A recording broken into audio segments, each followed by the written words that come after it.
Today. Woo. Okay. I got sleep, so I'm feeling a lot better than what I was feeling yesterday. Isn't that funny how sleep does that? You're like, oh, okay. I'm a human again. Look at that. So we got a lot of things to cover today. We got actually what I wanted to do is to start the meeting off with a couple of really important announcements. So if Piedmont is ready, Piedmont, I don't know why I said Piedmont. Oh, sorry. And then after Piedmont, we'll have Rob give us a really important announcement to start off with. Okay. Oh, do we have that?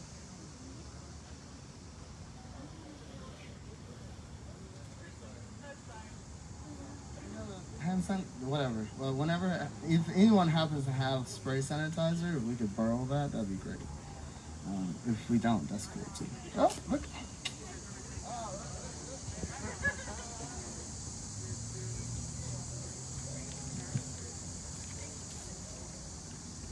Hey y'all, I'm Pete Moss. I am part of the Arrestee organizing that's going on.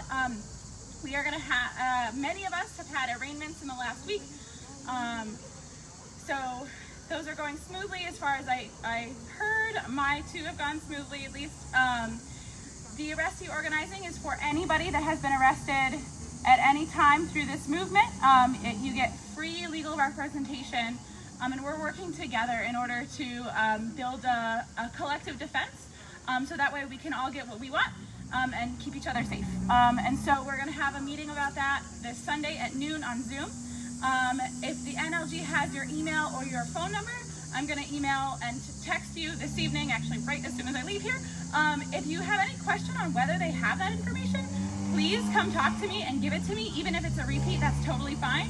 And as well, if you got arrested with me on Saturday, welcome aboard to Arrestee Organizing. And I have some of y'all's information, but if there's questions, please give me your email and or phone number so that I can keep you in the loop. That meeting on Sunday will be from 12 to 2, and we got a lot of important things on the agenda to go over.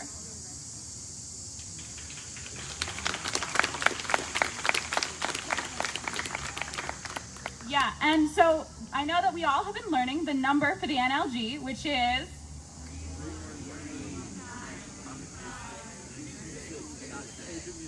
that's great. Yeah, 313-925-2626. So that number is super useful if you get arrested, and also super useful after you get out. So after you get out, it's still important to call them and give them your information. So that information is your full legal name, your birth date, and a way to contact you, so that they can provide free legal representation and make sure that you're included in the collective defense. And even if you have a private attorney, keeping us all in the loop so that we can work on something together collectively is super important. So I'm glad that so many of you are out of jail, and even if you are out, you still should call that number and give them your information. You can also bypass that and give me your information right now. Yeah. Thank you, Firas. Yeah, that's going to be pretty important because one of the ways that one of the demands that we've had since day one is to get the charges dropped. And one of the ways that we do that is by having that collective defense, where we have to essentially make the city work for it. I think there have been over 400 people who've been arrested in the course of this movement. And if you can only imagine what Zoom court is, not fast or effective. So I think that's also a good way of like really putting pressure on them just by simply making sure that we're asking for like trial, because they're not doing trial hearings on Zoom. So it'll be a long time before we have to even like face that. And that puts pressure on them because that means more work is piling up. So I wanted to move to the second announcement, which is about one of our comrades who is still being detained, and the city of Detroit is trying to put felony charges on him. So I wanted Rob to come up to give us an update on the situation, including what folks here can help do to not only get him released, but really to put pressure on the Wayne County prosecutor to refuse to sign the paperwork for these bogus felony charges that the city is trying to put on them. So, Rob, you come on.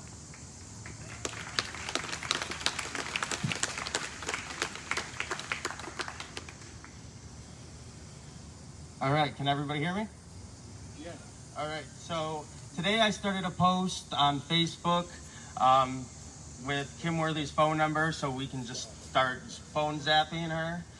It got to the point today that there were so many calls that they started forwarding everybody to different phone numbers, the detention center and the City of Detroit Law Department. If you guys want to get out your phones, I do have those phone numbers available, so it's a couple of them, so we can just keep providing the pressure so they can drop these charges against Ethan. So the City of Detroit Law Department is 313-224-4550. And then the Detroit Detention Center is 313 Hold on. So repeat that number like 2 more times. Okay. First number. Okay. I'm sorry about that. Okay, so City of Detroit Law Department, 313-224-4550. And then one more time, 313-224-4550. And then the Detroit Detention Center, I got their phone number.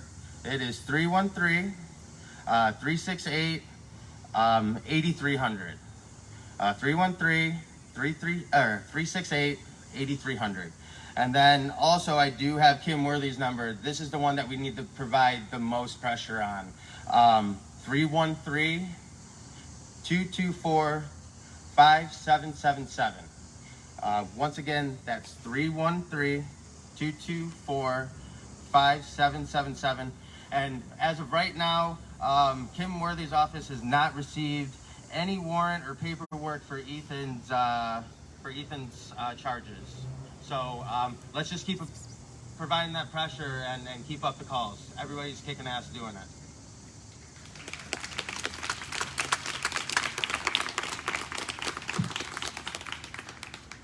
Because we make sure we're okay, right? We fight for each other. That's how this movement grows and continues to be strong by doing that. The next, we got another announcement because it's important. I want to say, Amanda, is that, yeah, okay. I had a like brain. I was just really afraid that I got the name wrong for a second, because of what happened Saturday and what happened in the past. We're going to be taking legal actions against the city of Detroit, and so we wanted to announce that and bring up some of the lawyers who have been kicking ass behind the scenes to help with that. So. Yeah.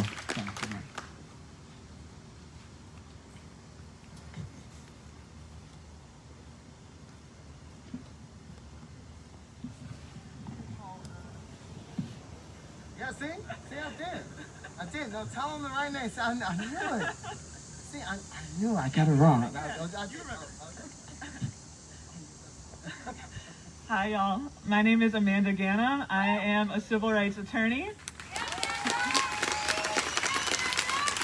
My life's work is pretty much protecting y'all and your movement, and the fact that you have been in these streets for what, 90 days? 86, 87.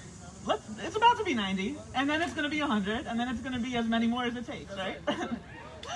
So, I am working with a group of wonderful, committed civil rights attorneys as part of the National Lawyers Guild, who you all know, and the Detroit Defense Coalition, to provide not only the criminal defense that Pete Moss was talking about, but we have been behind the scenes doing a lot of work to take some civil action, because DPD, Chief Craig, and Mayor Duggan have violated y'all's constitutional rights in just about every way we can think of. And it's unacceptable. And we are going to hold them accountable. So what we have in the works are a couple of different things. I know you all know the NLG number. Can I hear it one more time so I know you all know it? 313-925-2666. Y'all can continue to call that number if you have been brutalized, beaten, pepper sprayed, tear gas, which probably everybody here has. Continue to call that number. It's a lot of work, but at some point we are going to have somebody reach out to you. But what we have in the works immediately this week requires me to collect statements from all of you who were present on Saturday night, August 22nd, about what you witnessed and what you experienced. And that is going to help us demand immediate relief from the federal courts. We're going to ask the court to put an immediate stop to these rampant, violent, unnecessary, and punitive violations of your constitutional rights. So if you are willing to assist with that effort, please come find me at some point after this mass meeting. I'll be sticking around. I have papers that you can fill out. Come find me. My name is Amanda. Thank you.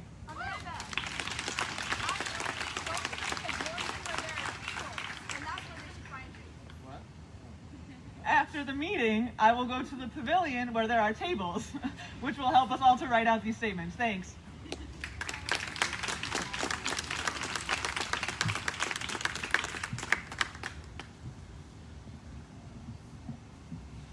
Cool. Thank you so much, Amanda. I'm so glad I got it right. Or not. So I wanted to go over or propose an agenda, then see if there are any amendments to the agenda, and then take a vote on the agenda for the meeting. So the proposal for this meeting that I have is, to do, I know we had a meeting yesterday, some folks were at it, some folks weren't, of doing like a recap of the experience on Saturday. I think that's still relevant and important to do. And then have discussions about Saturday, people's thoughts and analysis, questions that people may have. So that's one agenda item. And then the second agenda item is discussing next steps, what people are thinking in terms of where the movement needs to go, what are the next actions to do. And the third thing that I wanted to talk about was we have an important event coming up Saturday that we're doing in conjunction with a number of labor groups or individuals connected to labor that I think could be a pretty big event that's in Corktown. So I just wanted to go through, that, had a discussion on that. So those are the 3 points three proposals for the agenda. I don't know if anyone else has anything that they want to add to the agenda for the meeting to be discussed. Anyone should feel free to, put whatever they want forward. Okay, going once, going twice. Okay, that's it. All right, cool. So all those in favor of the proposed agenda, can you please signify by raising your hands? Cool. Anyone opposed to the agenda? Any abstentions on the vote? I hope I said that right. Okay, well that agenda passed for the meeting. Cool. So just to give a debrief of the events on Saturday, and I also, of course, wanted to open up for the people who were there to share their stories and their experiences. What happened Saturday was one could call a test of resilience for the movement. We were the recipients of unnecessary and unprovoked violence, and pretty brutal violence at that. There is a person today who's in the hospital right now because he has a collapsed lung and a broken rib, and is on a tube to help him breathe. We also have someone who has a hole literally in the chin that goes to the gums. So it was vicious. And that's a lot to deal with, and that's a lot to experience. That's a lot to witness. And we definitely want to make sure we're giving proper space to deal with that real trauma. And who saw the press conference today that Chief Craig gave? Good on you. Let's just say I haven't had the stomach to see it yet. But I have been getting reports. The only thing I'd like to say to that is that we have been marching every day in these streets because we know that unfortunately business as usual methods only get business as usual results. And we were compelled by the violence of police officers, not only in Detroit, but across this country, to march, take over the streets, demand loudly and forcefully, not only accountability for police officers, but a reprioritization of the focus of our society. And instead of brutalizing and over-policing and hyper-surveilling black and brown bodies in communities, that we need real change and real investment, and to treat black and brown lives and working class people's lives like they deserve to be treated, with real dignity and respect. So.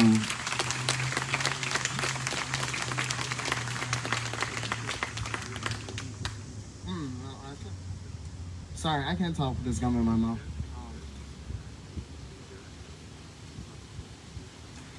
Sorry, that was shameful. I was like, oh, I can't pronounce words with this. Anyway, but I also think that what happened Saturday just highlights the reason why we have to continue to go strong. And what happened Saturday also puts us in a proud tradition of civil rights leaders and labor leaders, and struggles against racism, and struggles against like all inequalities, including LGBTQ inequality. You know, we get our asses whooped the same way they did, to be honest. It's funny because we like to talk about the civil rights movement. We like to talk about John Lewis, who just passed. We kind of gloss over the fact that he had to endure so much physical pain, right? But the difference in the pain that we endure standing is that we are resisting when we stand and continue to stand in the face of that violence. Because the truth is that violence is an everyday occurrence for a lot of people throughout this community. Black and brown bodies and families who are torn apart through violent measures, be it foreclosures, right? Be it evictions, be it immigration. And what we're doing is not just highlighting that violence so that the world can see it, because normally they don't, but to also collectively say that that trick doesn't work anymore because we're not scared of you.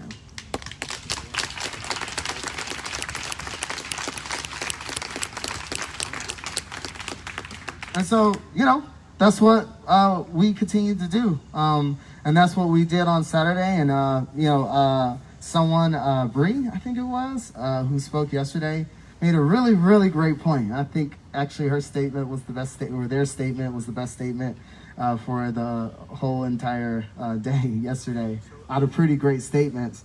That, you know, when you participate in actions of civil disobedience, you expect to get arrested. You don't expect to get your ass beaten like that, brutalized.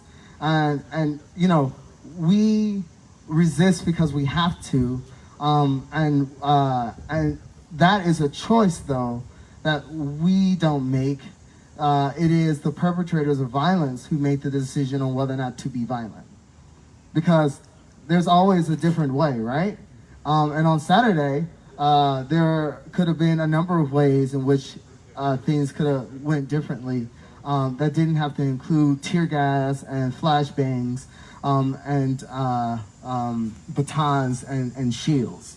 And it could have been also an acknowledgement of what this movement has been putting forward. Because Chief Craig constantly says to our concerns around Operation Legend, don't worry about it. The federal troops, the federal agents, they're not here for protesters. The problem is he doesn't listen well, Because our concern isn't necessarily about the protests. Our concern are about the Black and brown community and what it means to have more federal agents being able to stop around this city, terrorizing these communities, and bringing the possibility of death more, right? And increasing that. That's why we march, and that's why we occupy space on Saturday. And we had to do that, and we'll have to continue to take bold actions because of the resistance of these city officials.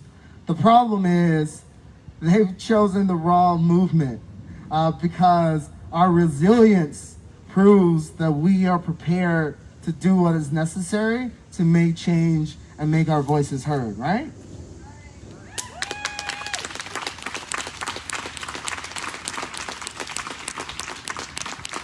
But what Saturday also can highlight is the need to continue to build this movement because, as is always the case, strength, our collective strength, is expressed by our determination, by our clear political program, and by our ability to amass large amounts of people who are prepared to do what's necessary to get things done. And if we get enough people, if we get more people, we can always do more. I think what happened on Saturday to us, I have to say this, first off, it's not our fault, okay? This is not our fault. Because again, when you do something that is civil disobedient, like you expect to get arrested, you don't expect to get your ass whooped, right? And we know that for the 100 people who decided to stay, the fact that only 42 got arrested proves that DPD wasn't concerned about arresting people. They were concerned about showing their brute force because they're bullies who are actually afraid of the movement.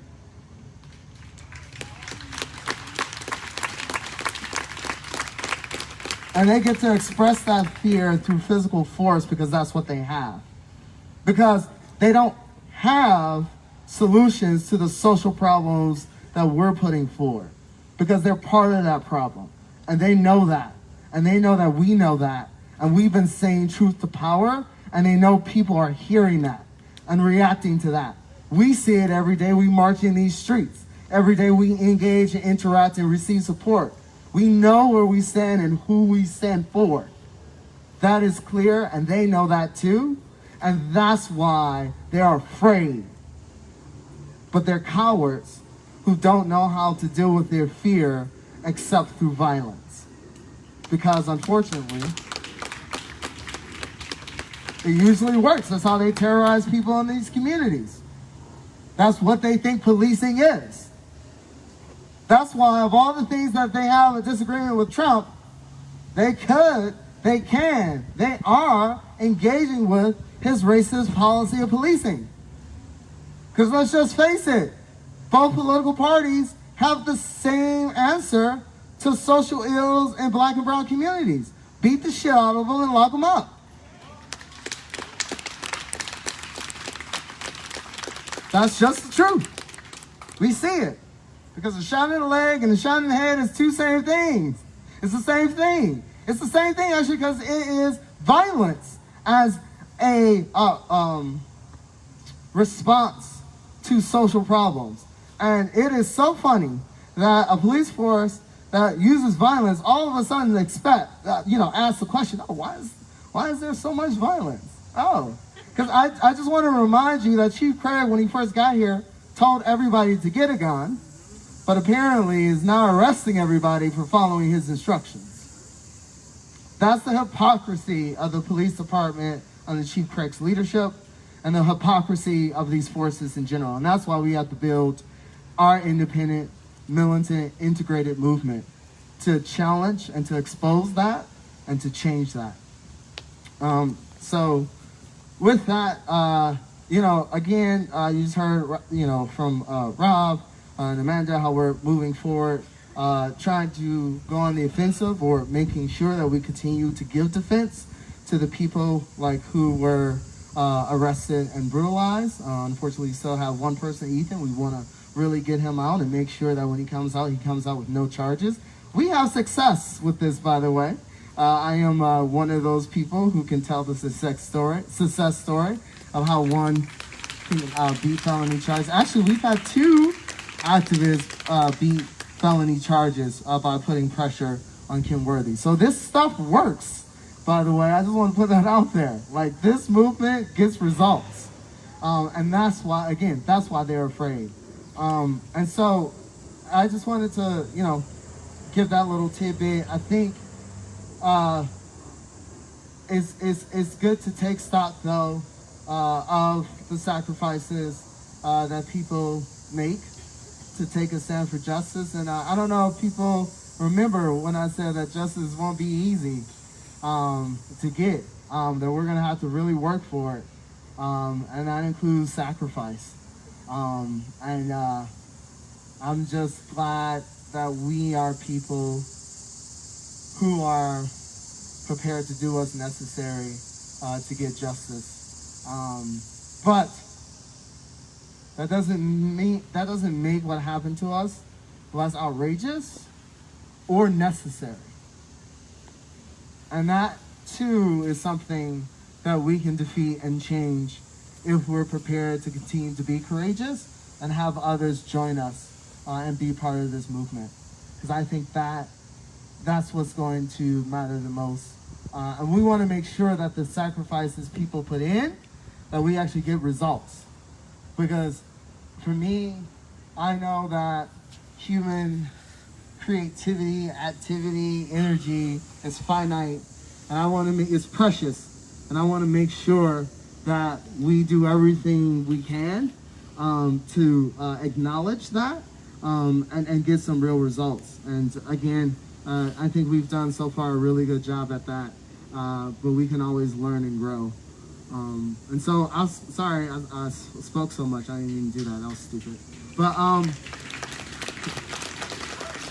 now I want to open up the mic to give people an opportunity to discuss how they're feeling, to discuss their experience from Saturday, or if they have any thoughts about Saturday, or like questions about it, or ideas. Whatever. Now's the time.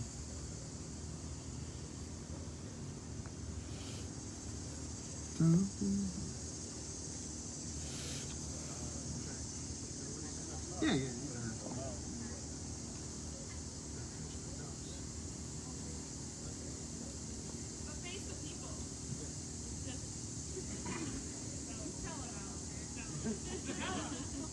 Hello, everybody.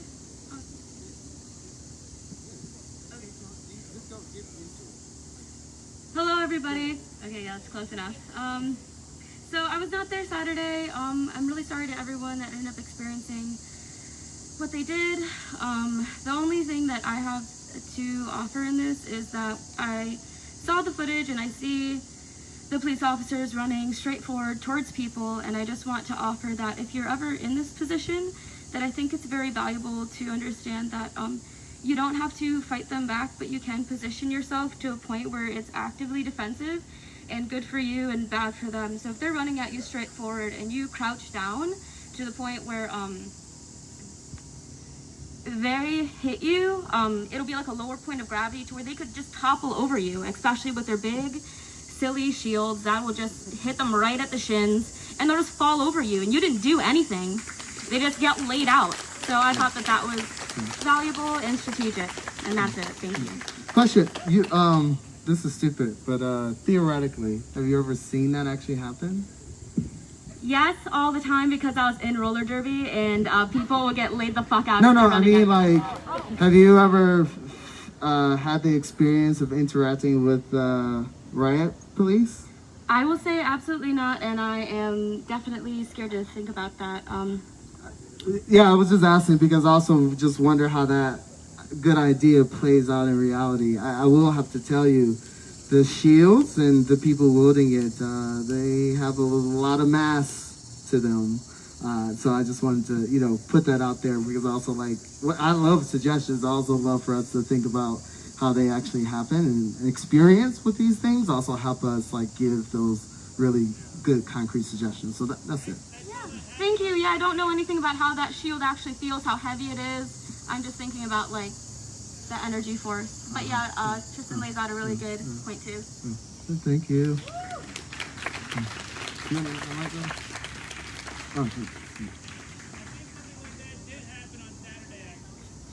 Oh, so there is a little credence to that theory.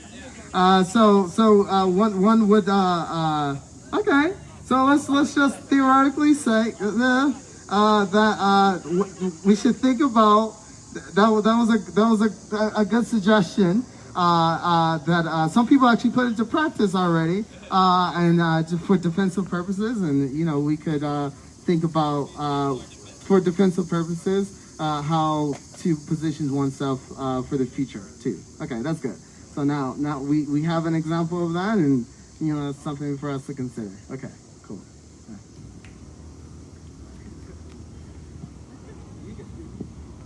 Okay. That's fine. That's perfect right there. I think what happened.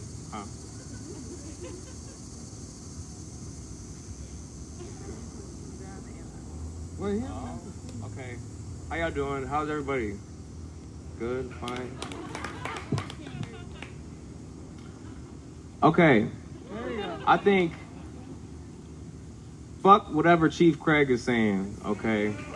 Because every time we march in these streets, we get love and we get support from the community because we are the community. So and so I think that's what needs to happen, because if the people here who go through this shit every day with the police, with the things that go on in the community and things that happen, the violence, everything that happens, it happens for a reason. And when we march through these streets, people understand that. They know why we're marching through these streets, because they see what's going on. It never stops. So we need to keep marching through these streets in the neighborhoods, and I think that's what we need to do.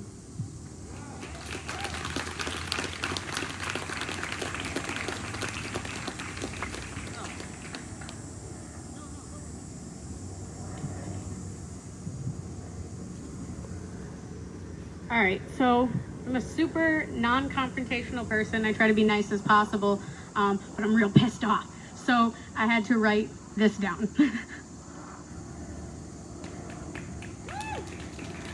Like I'm shaking.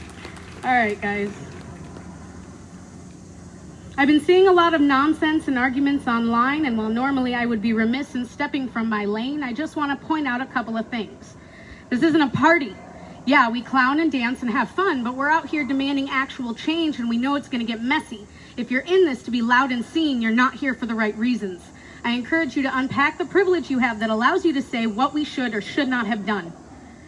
I was unprepared, and that's no one's fault but my own. In this, things could change in a second, and we have to be ready for that. I want everyone to realize that had it been broadcast that we were occupying, DPD would have been there waiting with everything they brought to the table Sunday morning.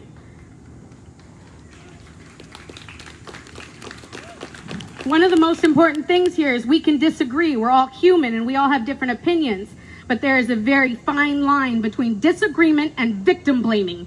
And most of the comments against what we did on Sunday morning are victim blaming. Well, y'all were occupying the street. Y'all shouldn't have done that. This is what happens when you break the law. And I'm here to tell you to stop that shit.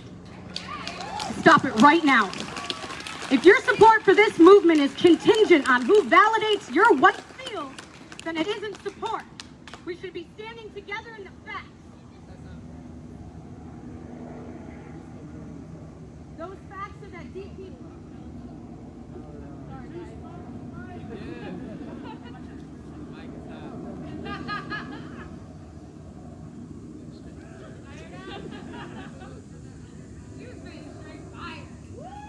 You go, girl!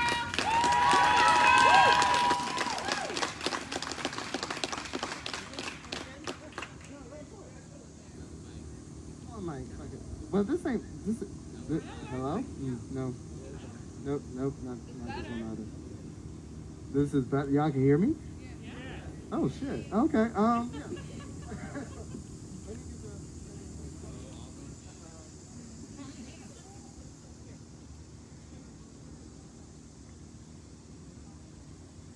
All right, can you guys hear me? All right. If your support for this movement is contingent on who validates your white feels, then it isn't support. We should be standing together in the facts.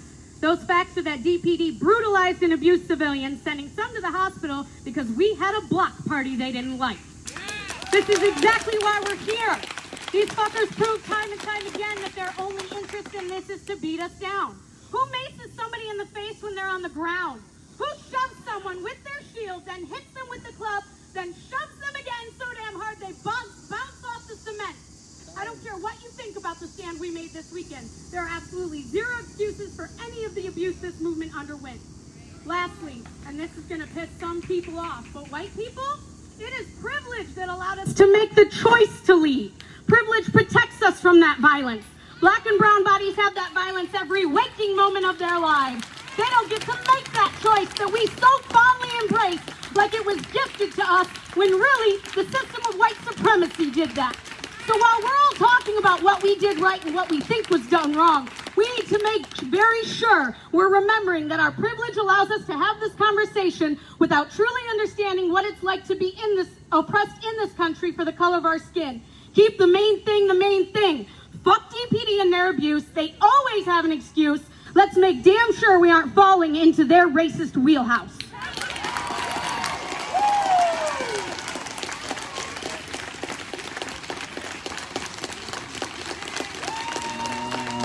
She deserves a couple of hugs after that one. All right. All right. You should open up, okay? I'm glad you did. I know Nakia had something to say, and then anybody else who's on. Oh, okay. Oh, okay. So, yep. Yeah, come on.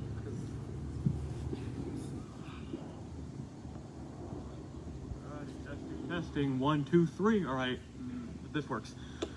Hey, my name is Kyle Pepito. I was there on Saturday. However, I left before the basically the police beat down against, which I want to remind everyone here again, peaceful. And if there's any cops are on here, let me say this louder. Peaceful protesters. Now, I'm not from Detroit. I'm actually from Livonia. So to add on to the previous, thank you. But to add on to the previous speaker's point, it's not fucking fair that I get to go home and live in my shitty ass suburban house away from all this, where you guys are putting your lives on the fucking line every day. Why can't we all experience that? So to anyone who's scared, to anyone who's watching from like the windows right now, or probably watching on some live stream somewhere, join us. The only way to get political change in any movement is mass mobilization of people.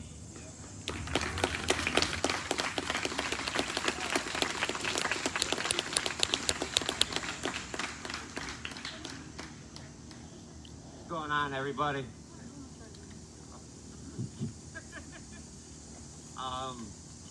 That last girl is going to be hard to follow up, but everything that I'm seeing on the news right now is Chief Craig's trying to create a sentiment that it's all outsiders coming from the suburban areas that are creating this violence and agitation to this, from what they see, protesting problem. But we need to pay attention to what's going on in these suburban cities as well. Harper Woods, they've covered up the, they fired 2 police. I covered up the death of the lady who died in their police department, Priscilla Slater. Can we say her name? Priscilla Slater. Thank you.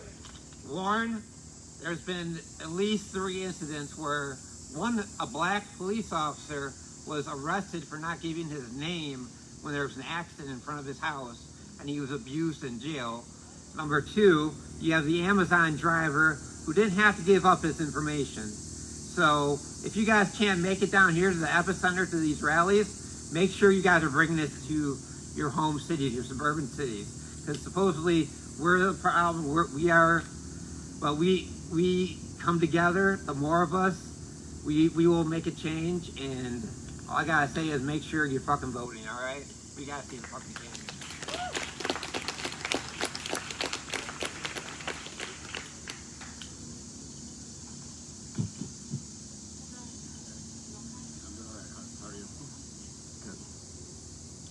Hey y'all. So I just wanted to say real quickly that coming out of Saturday, and rightfully so, there will be a lot of talks about the brutality we faced. And it should be spoken about because it was akin to war crimes, what we saw. It was traumatic. But what I think should also be talked about is how we stood strong and how I saw everybody out there pulling for their comrades. Nobody was leaving anybody behind. People stood their ground. People reformed the line multiple times, and I think it's really important that we also talk about how in the face of just hellish brutality, we stood strong as a movement. And we need to keep standing strong as a movement. Because if we start standing down, they're only gonna think they can get away with this shit. And we need to make it clear that they ain't gonna get away with this shit. We ain't okay with this. And so I just want to give a shout out to everybody that was down there pulling for their people. People were pouring water in people's eyes, people pulling people away from cops, feds. Shout out to all y'all. That's the type of energy we need to keep up. Leave nobody behind. That's the type of love we need. Thank y'all.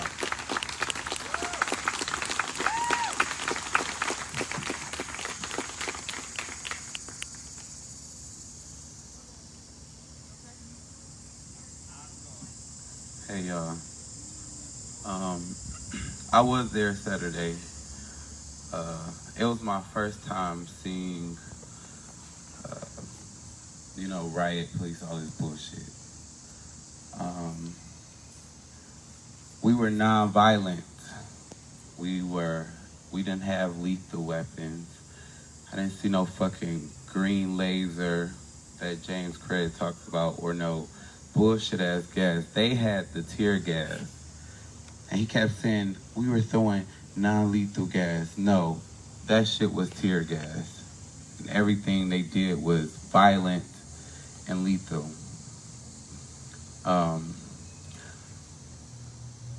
I'm traumatized because I watched so many people, and it didn't matter what color you were. They were fucking people up. And, it came in waves. The wave that you guys seen was the initial charge that they did. And then there was a second wave where I spoke on a megaphone, and I asked, we're not being violent. We're not fighting y'all. What's going on? Why do y'all keep doing this? And they kept, it's time to go home. It's time to go home. That does not justify what the fuck they did. And the main thing that I want to say to y'all is, this shit has really rocked my world. And I understand that I have to make sure that I'm good mentally. This type of shit makes you think, it brings out so much. It makes you think about so much. But to those who were beaten physically and mentally, and those who are just beaten mentally, please make sure y'all take care of y'all mental. We have to keep going. I'm not motherfucking scared. I do not fear you, James Craig. I do not fear the Detroit Police Department. You did not stop any motherfucking thing. You didn't stop a goddamn thing. Because we about to march. We gonna keep going. We are not motherfucking protesters. We are revolutionaries. We will get the change. You did not deter us. You have energized us. You have fueled us.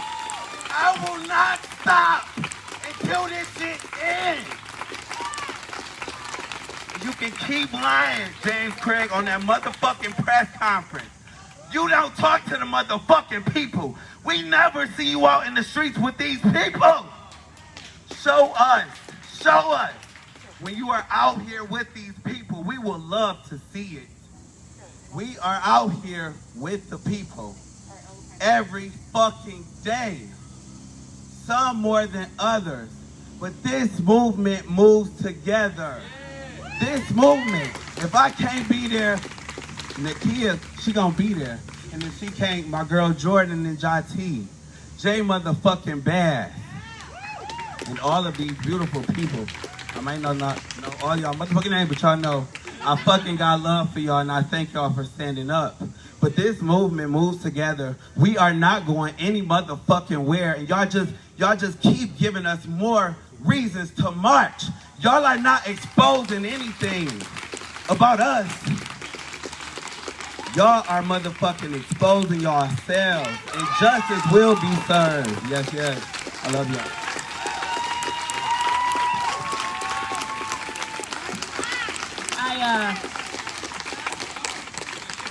I want to, this is difficult. This is very difficult, and the brutality and the force that people experienced is real. So if you are a person who is like seeking mental health services, even if you can't afford it, you should go talk to the medic crew. Medics, if you could raise your hands. So what they're doing right now is collecting a list of names, and don't worry, your anonymity will be kept. But if you could just give your information to them, and then we're gonna make sure. I'm gonna personally reach out to people who are in need of some services because of the trauma from what they've been experiencing. We have wonderful people who volunteer, mental health professionals who are willing to work with people even if they can't afford it or they don't have insurance. And I should have made that announcement sooner, but I didn't, and I'm sorry. Yeah.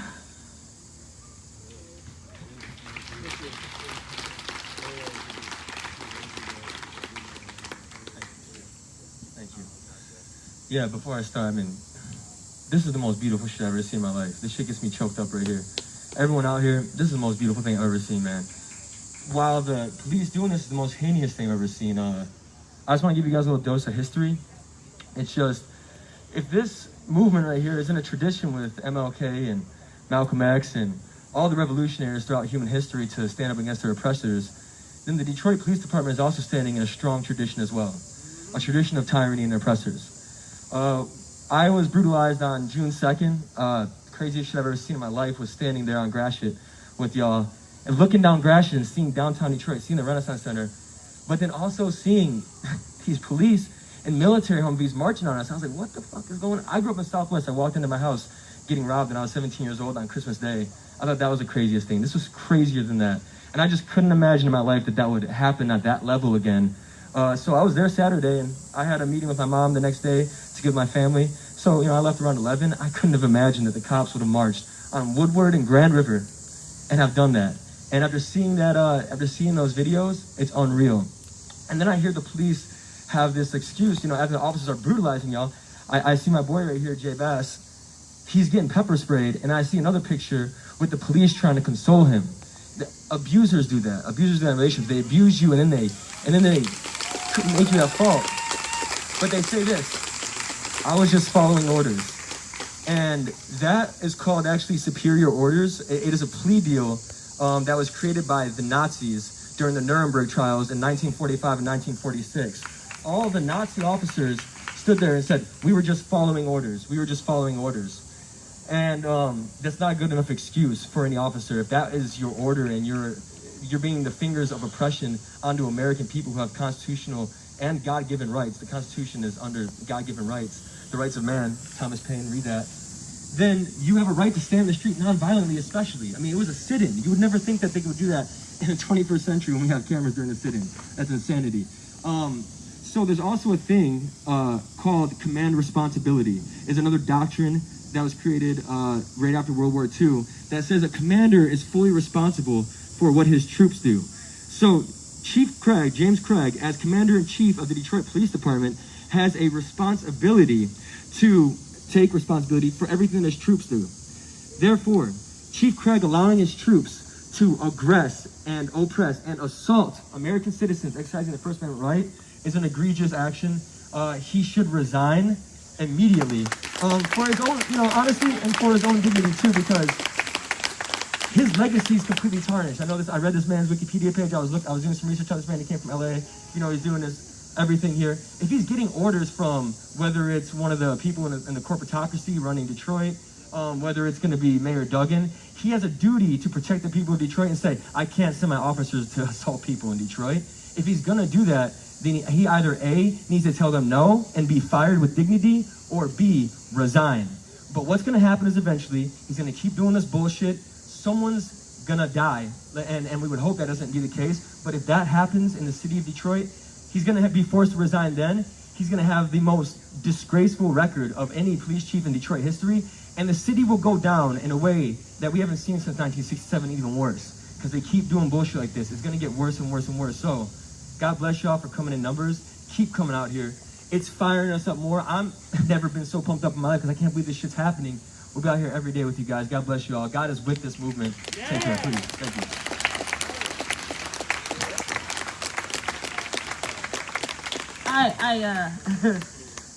I hate to talk on people's personal situations, but let me be clear. Medical aid was repeatedly deprived from Jay Bass and from other people. It was repeatedly deprived, and the only reason they got it was because of us collectively demanding medical attention. But it was not, the officers weren't consoling anybody. Jay Bass, I'm gonna speak on his, but they were not attentive or consoling any damn body. They were responding to our demands and to the demands of people who had just gotten the shit beat out of them and who were in detention and who were still saying our lives matter and we demand medical attention.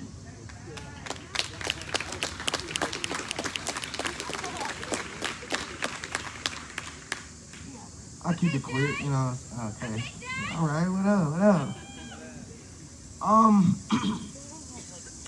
First of all, I'll say I'm feeling great. Thank you, everybody who keep asking. I appreciate that.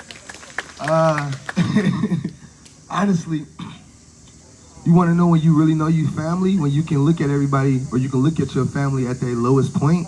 And honestly, that moment when I was on fire, I've never felt that type of pain in my life. So those screams was genuine. I was really fucking burning. But I appreciate everybody who was right there to let me use their shirt as a fucking snot rag and get all of the pepper spray out my eyes until finally I started feeling better. But I want to say that this is the fight that we signed up to be in. And sometimes it's going to be dangerous. Sometimes it's going to be hard. Sometimes it's going to hurt mentally and physically. And sometimes it's just not going to be a walk in the park. But it's worth it. And it's a fight that we have to continue to fight so that my little baby right there don't got to get pepper spray like that. Because I'll be down. I'll be fucking down. So we doing what we got to do. And Saturday night was an action that had to happen. Because I've been saying, and I'll keep saying, that it's a wake-up call for a lot of people. A lot of people. Because I know me, I've been living in Detroit 25 years all my life. And I've never seen the type of destruction that DPD was capable of until the movement brought that monster out. Because it was always the monster inside of them. And they do it on the low. I grew up seeing my friends getting their ass beat in dark alleys by police officers and jump out squad jumping out on me when I'm 11 playing basketball and stuff like that. We see that happen, but we don't see them turn into an actual army and march down on civilians, citizens, kids, elder. We don't see that. And now that the people are seeing that now, because that always was a thing, now they're seeing the actual wolf, the big bad wolf that DPD is, and the commander that runs them, the type of negligence he actually has for the people he's supposed to be serving. Now we can get a clear representation of that. It's gonna garner more support from the community, and they're gonna understand why we do what we do. So when you think about it, and you look at the comments, and people are like, oh, wait, that's what happens when you're out there, and they victim shaming people, right? And they say, that's what happens when you disobey, and you're disobedience, because we taught to be obedient since we've been in grade school, getting citizenship grades. We've been taught to just listen and not think with our heads, and actually just walk in dark and say, hey, whatever this older person says, I'm gonna follow. That's what we're taught. And that's why this system can continue to go in the way that it is, because we're taught not to question it. We're taught not to combat it. We're taught not to fight against it. But this movement is smart, and this movement is strong, and we actually have the ability to not just fight against it, but fight against it and win. So it's not a decision that we made. It was our duty to resist in the way we did on Saturday. It's our duty to do that and to continue to do that. And that's the only way we're gonna show the type of strength we have to resist and actually win this fight. So like I said, it's not gonna be easy. It's not. That shit wasn't easy, getting pepper spray like that. But I mean, honestly, the shit might fucking happen again, and I'm ready for that shit. And the thing I love about y'all is that y'all are ready to go in the fire with us as well. And that's the only way it will work. They talk about outside agitators. How long you been living in Detroit? Our entire life we've been living in Detroit. And there's people in the crowd that been living like that too. So my uncle used to say something back in the day, R.I.P. Bone. He used to say, man, my house is your house. If you with me, you with the hood. If you in my hood, this hood is your hood. If y'all with us and y'all standing with Detroit and for Detroit, you are Detroit. So don't let Craig talk, fuck what he's saying. He's the outside agitator. You say from LA? He's the outside agitator. Oh, fuck. Cash tape. Second or what? He's the outside agitator.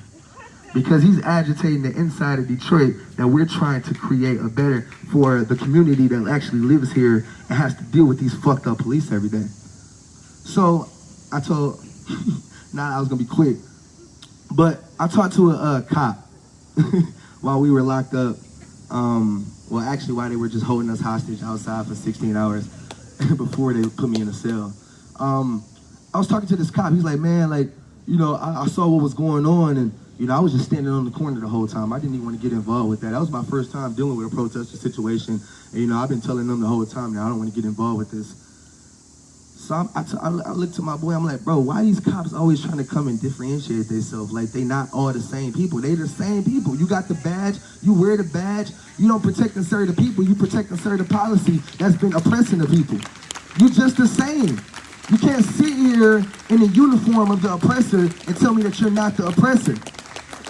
And the problem with these police, especially, and he was a minority, he's like, oh, I'm a minority. I grew up in the hood. I grew up in the projects. I got my ass beat by police too. And then you went and put on their uniform. And the thing is, these people actually think that by them having some type of different thoughts in their head, that they are different. But you can't break the system inside the system, which is why we are doing the job that is really noble. Because we're outside the system understanding that we can't do anything if we're a part of it. We can only break it from the outside and recreate something new. So I had an interesting conversation continuing to go on, so I had to break it down. But all I'm saying is that these police officers are misguided. A lot of them are uneducated, and a lot of them don't really care.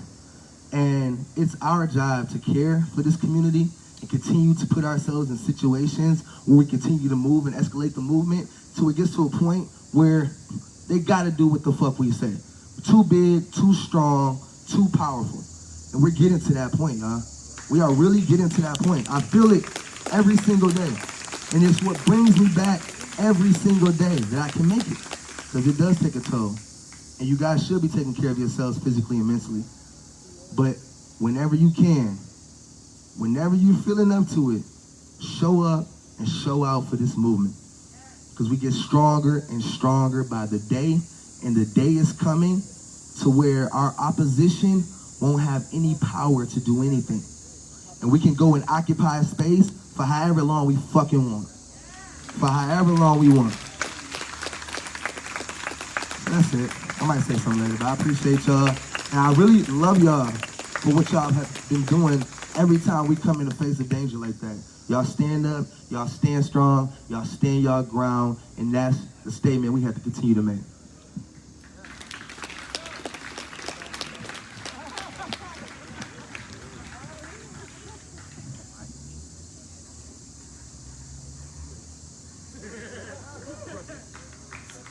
Hey, how you doing? What the fuck? I'm not the Beatles, man. So, yeah, somebody said, never mind. Anyway, never mind. Jokey, you had to be there. Odd. But, yeah, Saturday night. I was there. And, you know, we were there and we got down on Woodward and we kind of knew what was going to go on. Kind of had an idea. And honestly, I wasn't doing a fucking thing. Oddly enough, I wasn't doing anything at that point. I was standing there, and there's a couple of videos circulating where you can see a cop pull out of the line as fast as he could run, and the motherfucker comes up to me, and I didn't even see it. I didn't even see what was happening. And suddenly, I just felt it. And he put a hole in my mask that went through my cheek. It had I have 11 stitches. And I forget what the term is, but fuck 12! Any cops can hear my fucking voice? Fuck you!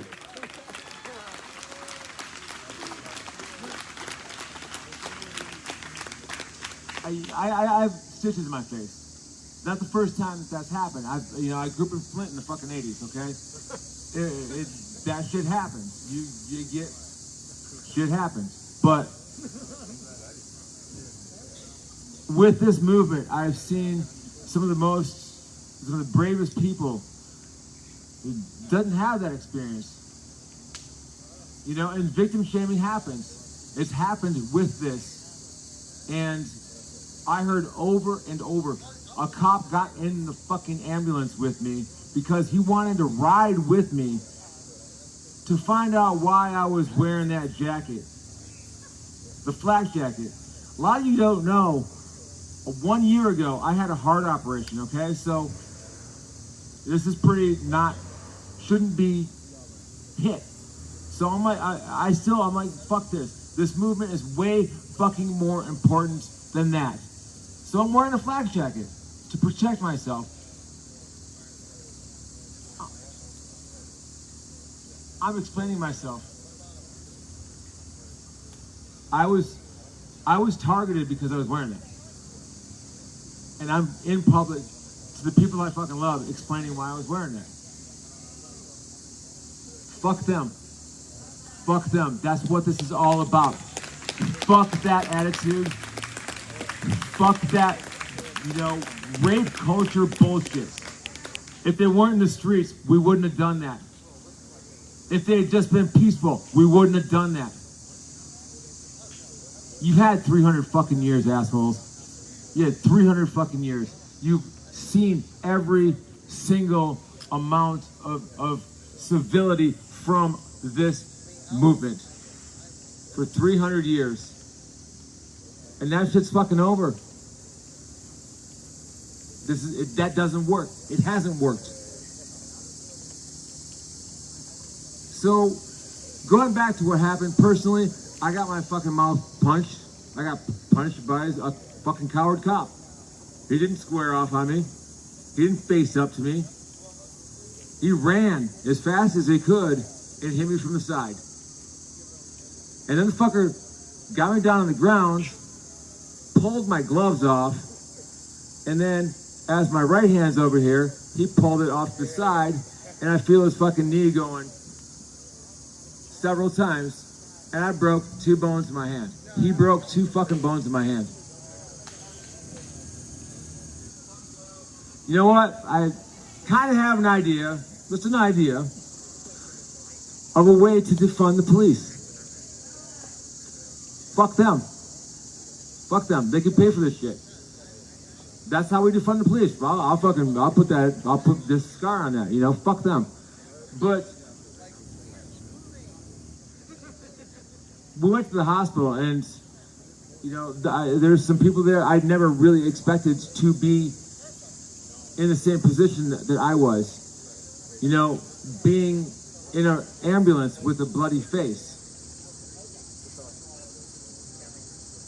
Some people in this movement are more vocal than others. They're more willing to do certain things. And some people are just, they're there. They're fucking good people. And one of the people I was with is the guy that picks up garbage every fucking day. Every single fucking day, he picks up garbage. And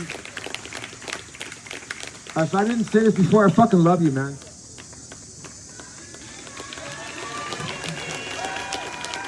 That's one of the reasons I stick with this so fucking hard. Because this movement not only fights for what is right, but it fights for this fucking town. Even when it gets beat the fuck down, like what happened? Here we are. We're not going anywhere. And we're definitely not going fucking back to where we came from. No fucking way. So when we went to the hospital, Peter and I were sitting there, and there was a gentleman that was with us. And at some point, I think I said over, I was like looking over to Peter, and I was like, "Do you know this guy?" And he's like, "No, he wasn't with us." And I don't know if anybody has heard this story. This guy was not even with us. And he was in the hospital because he was so fucking concussed. And if anybody knows me, I know about concussions. This guy was so concussed that he was having like serious problems, like almost like a psychotic break. That's how hard they beat this guy up. Not even with us. And they beat this guy up. And he's sitting there with us. Yes, I mean, I've heard a lot of stories about him, but they're attacking people that aren't even with us anymore. And the tide is turning where people are now realizing, because at one point, these cops that were sitting in the emergency room with us, they put us in a room so they could put stitches in my face and stitches in his eye. This guy who had been pretty much like fighting for his, like, to gain a hold on what the hell was happening, because it didn't make sense to him. None of it made sense to him. He had this rag on his face, and he finally just went, he just leaned up and said, "Shut the fuck up," because they were talking to us and they were doing the victim shaming shit. They were talking to Peter and I, and they were doing this shit, and he just said, "Shut the fuck up. Enough of your garbage. I see everything now. I see it clearly now." And that's what's happening. That's what's happening, you know, every single day. People are seeing this happen. And, you know, I mean, I don't know. I'm still dealing with this, you know. I'm on pain relievers right now, so I'm a little buzzed up, but honestly, the doctors in the hospital, they fucking took care of me, man. They did. That was, yeah. Hang on a second. I gotta take a drink more.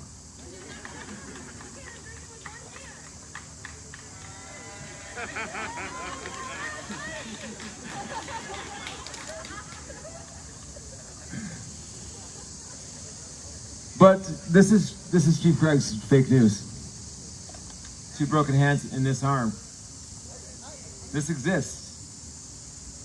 Your guys broke it. You guys did this. This. Right here. You know, and fuck that. Fuck that. We're gonna keep fighting. I don't want to hear anybody say, "Are you alright" again. So I'm fucking alright. I know what the fuck we're doing. I'm here on purpose to fight these fucking assholes, to fight these fascist fucks. And we're not backing the fuck down, and we're not letting up, and we're certainly not going back to where the fuck we came from. It's been too fucking long. Love you guys.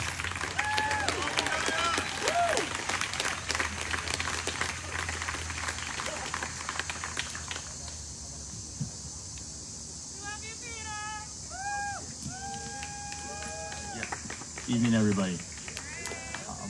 My name is Peter, and I've been marching out here with Detroit Will Breathe since the beginning of June. The first night I came out was just after the curfew broke, so I never had faced down police in riot gear. It was very eerie as we stood in the streets, dancing and occupying space when we knew that there was a very strong likelihood that the police in riot gear would show up. And when they suddenly did appear down the road, and we knew that the attack was imminent, I just felt a lot of adrenaline and uncertainty at what we were going to be facing. I spoke yesterday, so I don't want to go as in-depth as I went yesterday, but I just to reiterate what my injuries were when the police finally got up as close as they did and they charged at us. Within the very first few seconds, I was hit directly in the eye with a fist by one of the police officers running by, and then tackled to the ground. Immediately my eye started bleeding. I felt the blood streaming down my face, in my eye, and all I could see through was just a red film.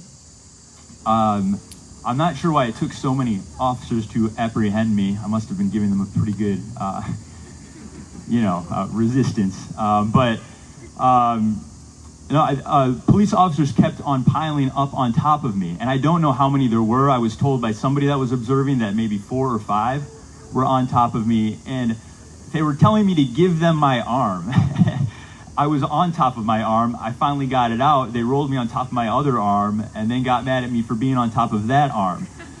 And I started to panic. I had a knee pressed into my back, and I didn't know when it was going to stop. And all of a sudden, I felt everybody except for one get off of me. It felt almost as if somebody had jumped onto the officers and got them to all just get off of me. After they finally managed to get zip ties on me, they pulled me over to the curb, and Jati ran up to me and he said, hey Peter, did you remember when all those officers got off of you? And I said, yes. He said, yeah, I ran and jumped on them.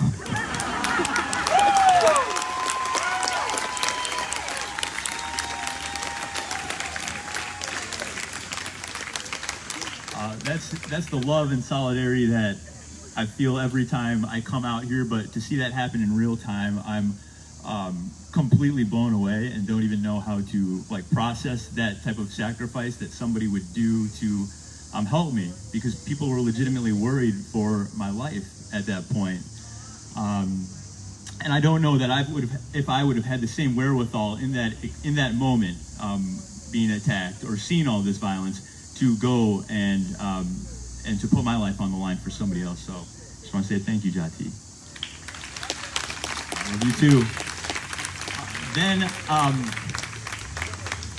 I was sat down in the line next to one of the medics, Petra, who is in handcuffs. And Petra, he's like, hey, you still need a medic, and I'm here to help. My eye was bleeding severely, and he gave me, I'm sorry about that. She gave me her shoulder to compress my eye against, and really staunch the bleeding. So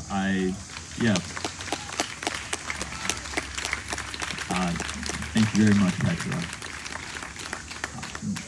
Eventually, we were taken to the emergency room at Detroit Receiving, and I was there with Naya and Kevin Court, the person that I had talked about, who put himself on the line as he was walking by to help protesters being attacked. I got taken care of pretty quickly. My injuries were not nearly as severe as Naya's or Kevin's. I got stitches, I got cleaned up, and right after I got cleaned up, the police team with cameras that takes pictures of the injuries comes in. and they said, we're here to take pictures of your injuries. Right after I had been cleaned and stitched up. I found that pretty appalling. But that wasn't the most pain that I had felt, the punch in the face. We were there from 2:30 to about 9 o'clock, and after a few hours, the circulation in my hands started to be cut off. My hands felt just inflamed, burning. I didn't know what was going on, and I was just trying to endure that. And Naya finally looked at them and said, dude, you have 5 zip ties on right now. They put 5 zip ties on me, and just absolutely as tight as could be. And Naya raised his voice and made the officers demanded that they take them off. They had trouble getting scissors underneath, most of them. Yeah, that was my experience at the hospital. I touched on this yesterday, but after all the affairs, I didn't have my phone on me, and I haven't been open with my family about my participating in these events because I know that they can turn violent, and I just don't want to worry siblings and my mom and my father. But my sister has been following Detroit Will Breathe, and when she saw everything, she sent me a message at 8:30 in the morning, and of course, when she didn't hear from me until even into the late afternoon, she was really terrified. She reached out to Detroit Will Breathe. Nakia got a hold of her and put my sister at ease. So it was just really hard talking to them later and seeing my siblings in tears, just trying to understand like what the sacrifice that people make out here is. The conversation I was really scared of was talking to my mom. She has no idea, but I talked to her about 10:30 last night. Of course, when I mentioned what happened and about the injuries I sustained, I told her about what the other protesters endured, and she started crying right away. But as I told her about the hole in Naya's chin, the other protester that Kevin Court, Jay Baz, the woman that was pepper sprayed when she was on the ground, my mom started to become very enraged, and then she finally said, you know what, Peter, I have something to tell you that you might not like. And I said, what's that? She said, I don't think you're trying hard enough.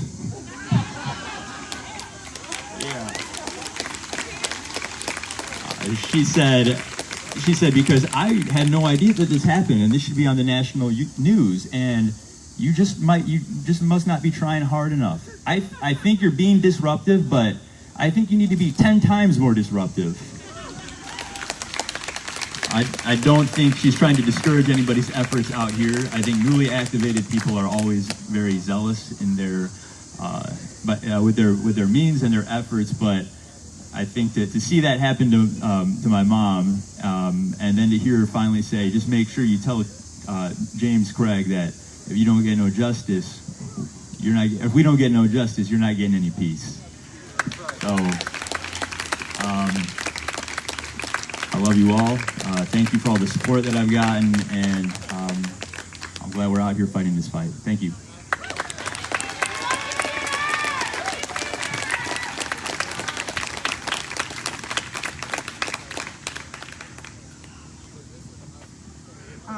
Hi, everybody. I'm very nervous talking in front of people, so I'm going to try to do this. I was actually, I think, the first person arrested.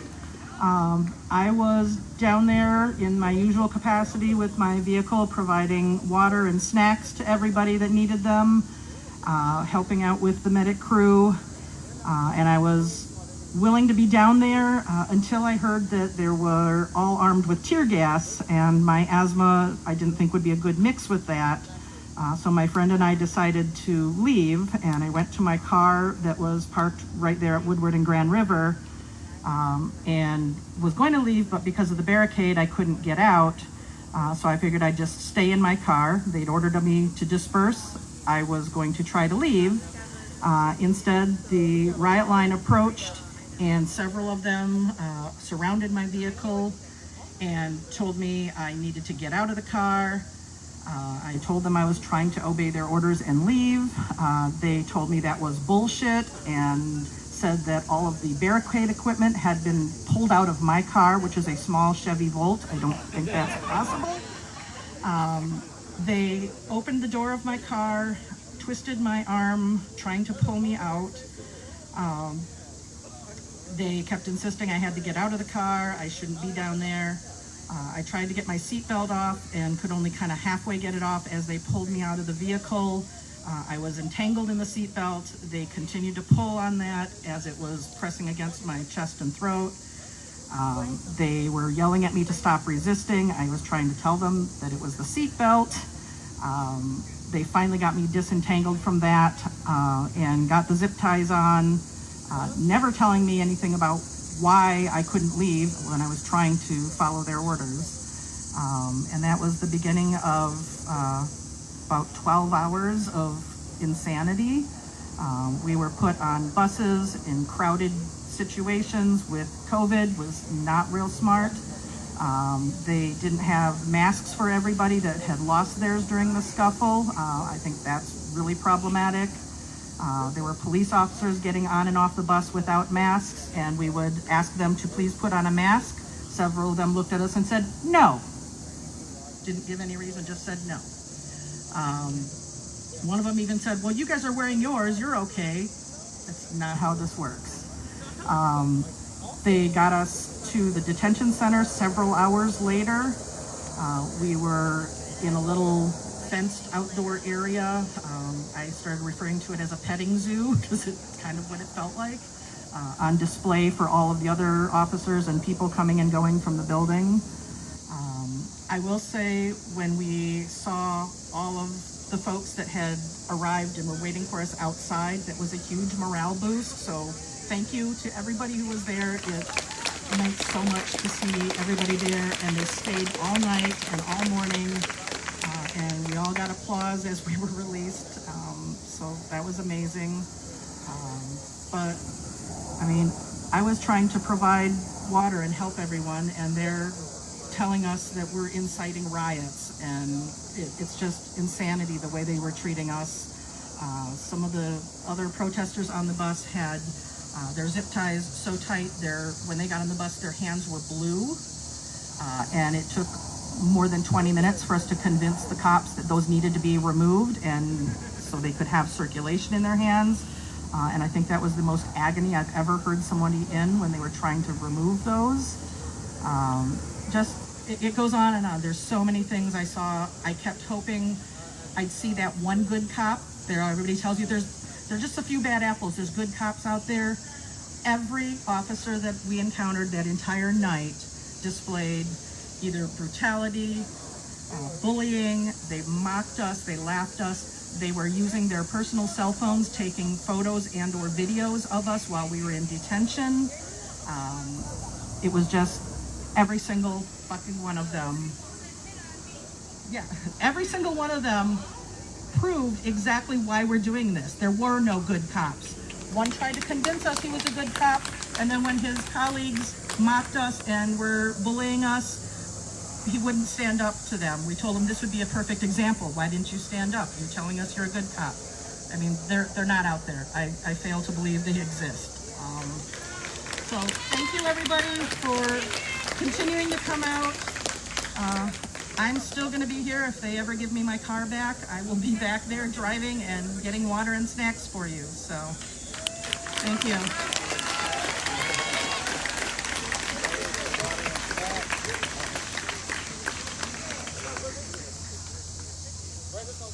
Hey comrades, my name is B. I'm with the Detroit Defense Committee. I'm going to keep it real short because we got about 25 other people want to speak. We're all sore, a lot of us got beat, we have a lot of injuries. But the only thing that I feel is joy and revolutionary love out in these streets and with these people.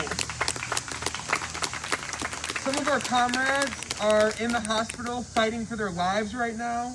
A collapsed lung, you only got 2 of those, they're both important. I don't know, that's some anatomy, I assume.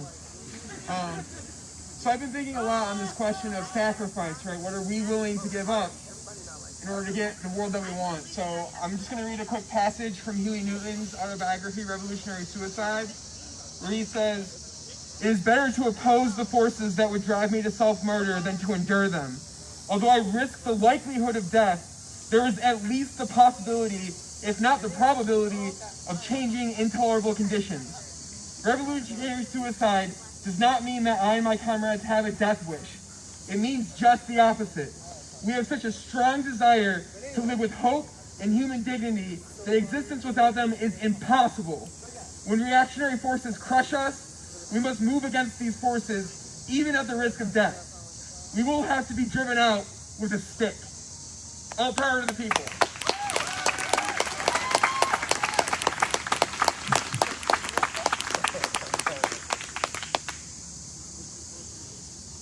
That was perfect. That was perfect. Some of y'all know me. I'm Alex. I was there on Saturday. That shit was fucked up. But y'all know that. I don't think I need to tell you that. All police are bastards. I don't think I need to tell you that. I think we all know that. The state operates in a total monopoly on violence, but I don't think I need to fucking tell you that because I think we all know that. Am I right? Okay. So here's something I just want to say. All right, there was a lot of fucked up shit that happened, but what we're witnessing is exactly what is meant to be happening according to the forces of the state and their priorities. This wasn't an accident. They didn't decide to get violent. The police employ violence at whatever proportional rate they think they can get away with it. So if it's one-on-one in a dark alley and you're a black man, or if you're mentally ill and you're having a breakdown in the middle of a fucking intersection, the amount of violence they can employ is deadly violence, absolute and total capital punishment, right? So we had a group of people occupying the most gentrified piece of land, arguably, in this nation. And this group of people, we're not going to leave. So I keep hearing all these hypotheticals about, about they don't have to do this. They could have stand down. The Nuremberg defense is always it's ingrained in their minds. I heard the Nuremberg defense that the brother talked about earlier 12 fucking times. Unprovoked. I wasn't asking them about why they do this, and I wasn't asking them about why do you follow these orders. Just voluntarily, these are just our orders. Just trying to individualize themselves, trying to separate themselves from the orders that they know, because they're people, or they were people, that they know are inhumane and totally out of scope. So I want to encourage everyone here today to think about that fact, that we know what kind of violence they're capable of and what kind of violence they will bring if they feel like they can. There is no grace or mercy or compassion that operates from the side of the state on behalf of the people. That is a fucking fallacy. It's a myth. And what we're witnessing is society in a total and complete free fall. This has been a long time coming, and it's a cycle. So every time there's a reprieve, every time there's a period of peace in history, that is nothing but breathing room for these tyrants and these fascists to rebuild their forces, to get us to be complacent, to allow the populace to individualize themselves from their own struggle. So this isn't new. This has always been happening. When I was in Standing Rock, I saw the same shit that I saw on Woodward Avenue. And what broke me up in 2016 when I saw that shit was what I knew would happen in my city. And there it is. And here it is. It's been happening for 80 fucking days. So I want everybody here to consider what Huey Newton said. I want to bring back Huey Newton, all right? He said, we're not going to deal in reaction. We're not going to continue to react to these forces of white supremacy and patriarchal oppression. We won't. We're not going to fight fire with fire. We're not going to fight water. We're going to fight fire with water. We're not going to fight capitalism with more capitalism, or reform of capitalism, or welfare. We're going to fight capitalism with proletarian revolution towards socialism. So I want everybody here to think real fucking hard, and like Brother Floyd likes to say, use your revolutionary creativity. Think about ways that we can free ourselves collectively from this cycle of brutality and reaction. Brutality, reaction. Because we're trapped. That is the true prison of America. It's an open-air prison, and it functions on this cycle. So I want everybody to just think about what we can do collectively to not only preempt this kind of violence, but avoid reacting to it every fucking time. Because they will employ the violence periodically to keep us self-involved, to keep us chasing our own tail, to keep us chasing our own injuries, to keep us healing and hurting and healing and hurting. We need freedom. And what that means is freedom from that cycle. That's all I want to say politically. I want to say one more thing about what the fuck is going on in the prisons. I was there for 16 hours and in a holding cell, right? And there was one CO, working in all of building 504 in the DCC, which is a big ass building that they put every single misdemeanor offense that is booked into DCC. They all go into building 504, all of them. This place was fucking packed to the gills. They didn't have rooms. I sat on a bench next to the fucking fingerprint machine for 2 hours. They didn't have fucking rooms. They took my glasses off and I cannot see. I'm fucking blind as a bat. I'll fall down the fucking stairs. They wouldn't give me my glasses, and because I had no glasses, they couldn't put me into like a general population holding tank. So I had to sit there and wait until I got into a room. Once I got into the room, what I heard from everybody was fucking disturbing. Nearly every single person in that holding cell on that floor were in for petty gun crimes. This is the work of this Operation Legend that's happening in Detroit, or whatever the fuck they're calling it now. They're targeting people in the neighborhoods at a massive scale. It's way underreported. I'm convinced of that. Way underreported. Because every single motherfucker in there was like, oh, you know, I had my pistol, but like my shirt was folded over it and they got me. I heard that a lot of times. And I'm just sitting there next to the door. I'm bored as fuck. I'm listening to everybody else. It was fucked. Everybody in there. It took them 12 to 14 hours to get everybody in the regular holding tanks out and processed through. That's supposed to be like a 1 to 2 hour process max. I've been doing this a long time. I've been arrested a whole lot of times. I've never seen the level of administrative error, of total incompetence, and of understaffing in a prison or in a jail ever in my life. And what this indicates is that even the institutions of the state are failing.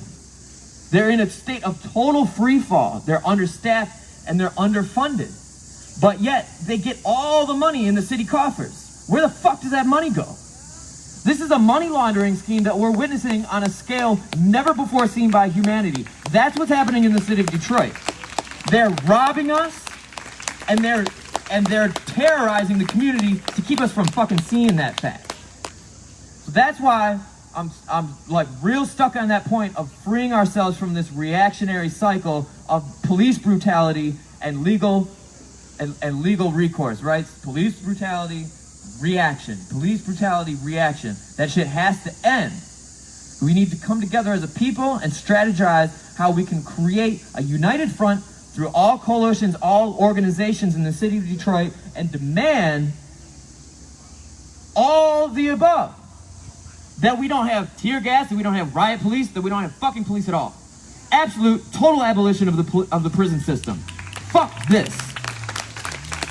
This is not a solution, and it's not a fucking society.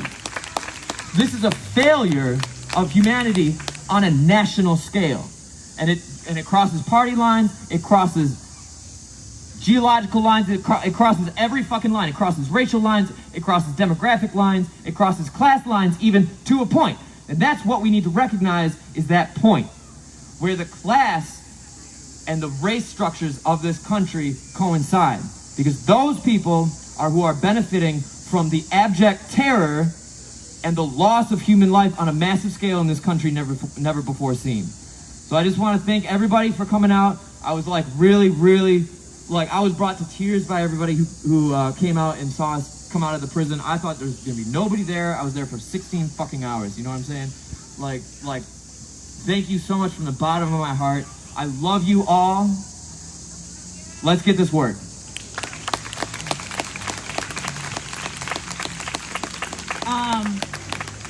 A few things. One, we have an announcement that I forgot what it was, so I was just gonna come up and make it.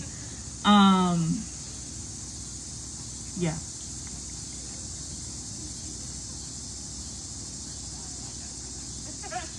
Hey everybody, I'm Allison with Detroit Will Breathe. I was arrested this weekend too. I won't go into any of that. I'll just say that if your phone was confiscated by the police, I'm making a list of who they have our shit. I'm also working with the lawyers on getting the cars that were impounded, at least getting an answer, because there's like pretty much no legal reason they should have at least, I know 3 cars that were impounded, which is like $700 a day. Like, that's crazy.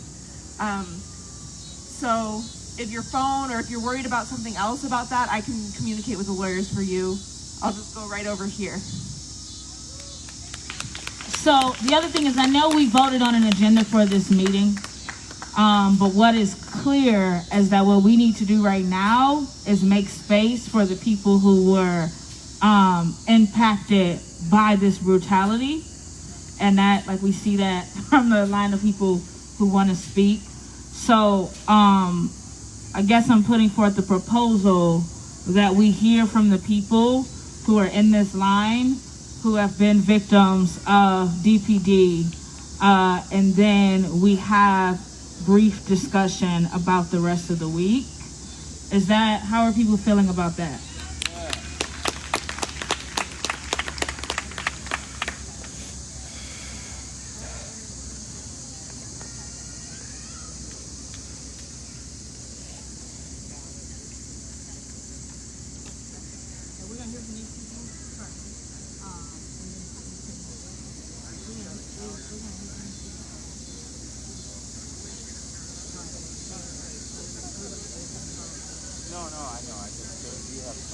So we're gonna, so that, does that sound good to people?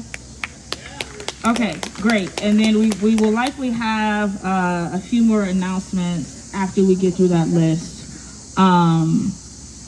Yeah, so whoever was next should.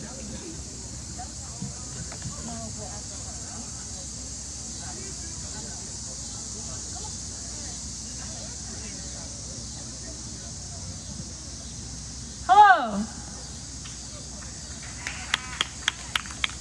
I was there Saturday, and I'm very disappointed in the planning of that night, and I hope we can learn from this. I want to preface this as something that I felt the last week's meeting as well, that criticism is not inherently opposition. It is often caring enough about something to want to improve it. It is not creating a divide itself. It's the addressing of said criticism that can decide that. Longevity demands that we take it constructively. I understand why the occupation was kept secret until it started, but I think by giving no warning until it started most likely resulted in a lot less numbers staying at something that requires a large group.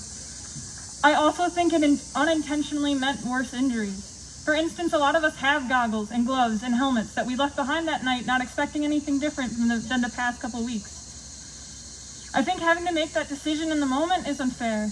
You want to stand by your family, but you're completely unprepared mentally and physically.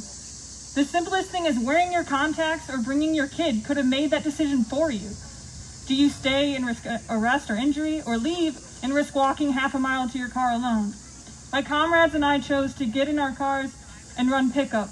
Without supplies, I was rinsing Alan's eyes with a half-empty water bottle. It sucked. DPD committed a whole lot of war crimes that night, and is 100% responsible for the harm caused to our family. But we have to be smarter than this. We talk about sustaining movements. Let's say we did successfully occupy for 24 hours. We weren't prepared for that either. It's naive to think that just because cops shouldn't brutalize us during arrest or occupying, that they won't.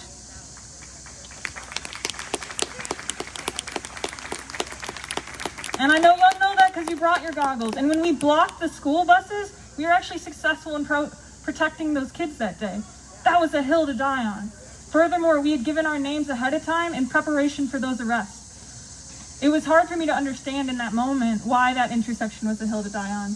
And while it's not our fault that so many bystanders were arrested too, I think it's a side effect to acknowledge and consider in our future. I love this family and have been honored to march alongside you for the past 85 days. But I know a lot of people left yesterday's meeting not feeling reassured in any way. I and many others are disappointed and hurt and would appreciate any explanations you can provide. Thank you.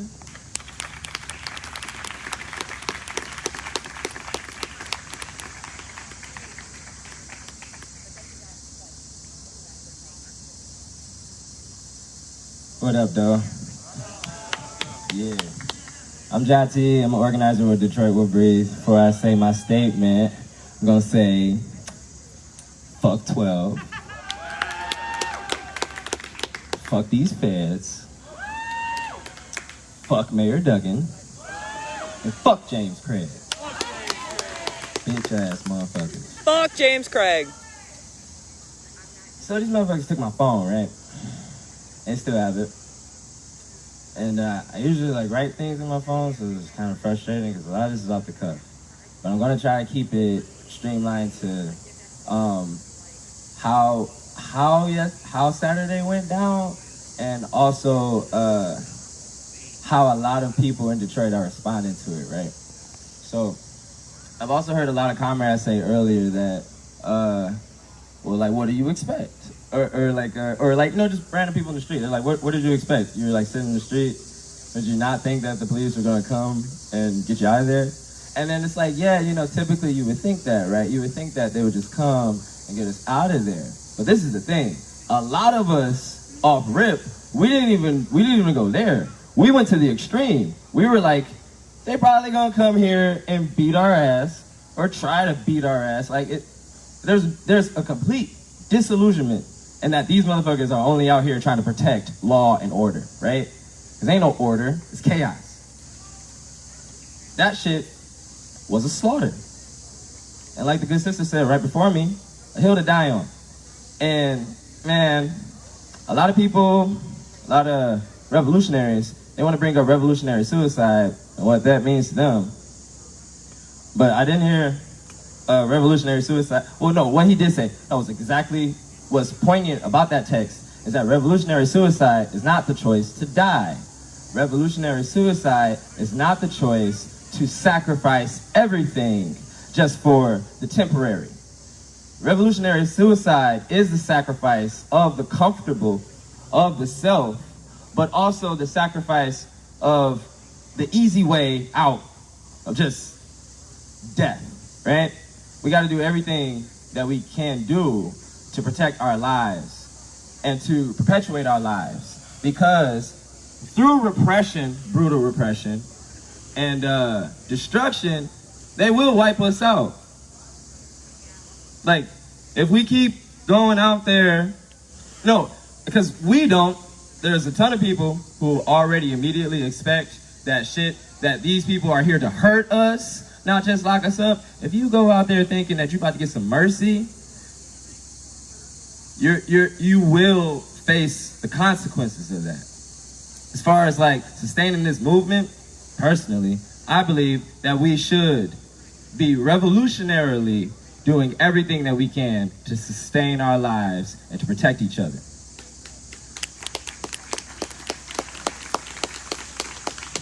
Like the good brother Peter said, I don't give a fuck. Yeah, I did it. I jumped on those cops. Yeah, I did it. Do you know why I did it? Do you know why I did it? Because these motherfucking pigs had us handcuffed on the fucking curb, dribbling his head into the ground. And that was gonna make us, it does work. It makes us afraid. It makes us afraid to fight back. I ain't afraid. And I will continue to fight. Every single time. I ain't about to lie down. I am not about to allow myself to be arrested and allow myself to be vulnerable to their brutality. They have no mercy. Fuck them. Fuck them. They can't put me in no cell. They can't put their hands on me no more. That's all I got to say.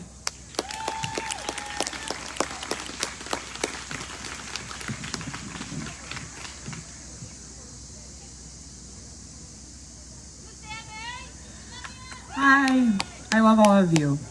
I'm Sammy. I'm an organizer with Detroit Will Breathe. I don't even know how much I'm going to say here. I am ill-prepared. I want to touch on what Diana had said, actually, because I know that there are people amongst this crowd who do feel like that they were ill-prepared for what happened Saturday. And I do want to address that because it's okay that you feel that way. There are things that we need to reflect on as a movement, and there are ways we need to grow and heal together, and there's a lot of things that need to be discussed. So Diana, thank you for sharing that, and I'm sorry that some of you did feel that way. But the truth of the matter is that no matter what we're doing in these streets, no matter if we're occupying or marching or whatever, there's risk involved. Any day we are out there, we could get our asses beat. Honestly, I could get my ass beat just for being black. And what they do is not determined by what we do is not determined by what they do, as Nakia just said behind me. The fact of the matter is, they brutalized us. And then there's people that are victim shaming, and Samantha spoke on that earlier, which was beautifully said and very well put. Because what are you doing? What side are you on? There's no need to victim shame. We were brutalized. And you know what? I made out of there lucky. I have a fucking bruise on my leg from being struck with a baton. And I was lucky. I had a fucking gas canister thrown at me. I was charged at. I was pushed as I was walking, saying, "Get moving." And I was lucky. It doesn't matter what we are doing, which what we're doing is the right thing. And every day it's the right thing. And it's never gonna stop being the fucking right thing. We are here fighting for freedom and justice and the things that we deserve. We are fighting for resources that should be given to us in our communities, but instead they send federal agents and riot cops to terrorize us. And there is no victim blaming. I'm not gonna have it. There are things that as a movement we need to reflect on. There are things that we need to talk about and address, and things that we need to think about doing differently next time. And that's facts, but we are growing as a movement, and we will do so together. We are not going to let people divide this movement. We are not going to let cops fucking hurt us, brutalize us, and then justify it. There is no justification. We're 5 people in the hospital. There is no justification for that. I don't care what the fuck we were doing. We were dancing in the streets, fucking chanting and blaring music. We were chanting, "Why are you in riot gear? I don't see no riot here." And they kicked our asses. And you know what? We didn't deserve that. There's nothing that we did that warranted that. There is no way to possibly justify that. But what I want all of you to know is that I love you. I'm glad that we're all part of this fight. And yes, again, there are things that we need to do to grow. And there always will be. But you also need to just understand we didn't deserve that. You need to understand that. And I'm sorry that some of you were ill-prepared, but honestly, it doesn't matter what we do in these streets. Because eventually, they're going to try to do it again. And we're not going to have it. Anytime they try. We're not going to let them hurt us, harm us, terrorize us, brutalize us. We are not going to have it. We are brothers and sisters and siblings and cousins. We are family in these streets. We are a community that stands for each other. And we're not gonna fucking back down to bullies with shields. We're not gonna have it. I don't care what James Craig has to say about the matter. James Craig wasn't there. James Craig sent his little fucking pussy-ass bitches out to do his dirty work. And I don't give a fuck. I don't give a fuck. I will continue this fight. I don't fucking care what it takes. I will continue this fight until we have some goddamn freedom. And until we have justice. And until we have resources. And until we redistribute the fucking wealth and power into the hands of the people. The people that work for it. The people that deserve it. So you know what? I'm not gonna listen to the victim shaming, and none of you should. None of you should. Yeah, in any situation, there's things that we could have done differently, things that were right, things that were wrong. But we are growing as a movement, and this movement continues to have power. It always has, and it will continue to have power. I went to DDC after a night of getting my ass kicked, a night of not knowing where who was, a night of literally running for my life with my friends after being gassed out, having breathing issues because I have asthma, and still running and running and running. And after a night of that, went over to Brian's house to figure out what we were gonna do, how long it was gonna take to get people processed, how long it was gonna take to get them out. We didn't sleep. We went to work. We went to help our people. Those of you that were arrested, you're all our people. We weren't just gonna leave you. So a night of not sleeping, I went to DDC. I was there pretty much all fucking day because I'm not gonna have this shit. And I'm not gonna let you all just be arrested after being brutalized and not be there for you. It's not right what happened to us. I don't care if it was unlawful assembly. I don't care. We were doing civil disobedience. That's all that was. We didn't deserve to be gassed. We didn't deserve to be struck with batons and punched and beat and nearly killed. There are people in the hospital that don't deserve to be there. People with broken hands, people with broken clavicles, people fucking breathing through a tube.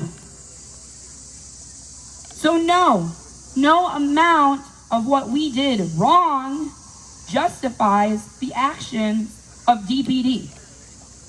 Nothing justifies that. And if you are thinking there is a justification for that, you might need to question what side you're on. But besides that, you've been brainwashed. So I just want you to know that we're going to continue this fight together, and we're going to continue to grow together, and we're going to continue to heal together, because there's radical love in these streets. And that love is never going to stop, and neither is the momentum of this movement, because there ain't no power like the power of the people.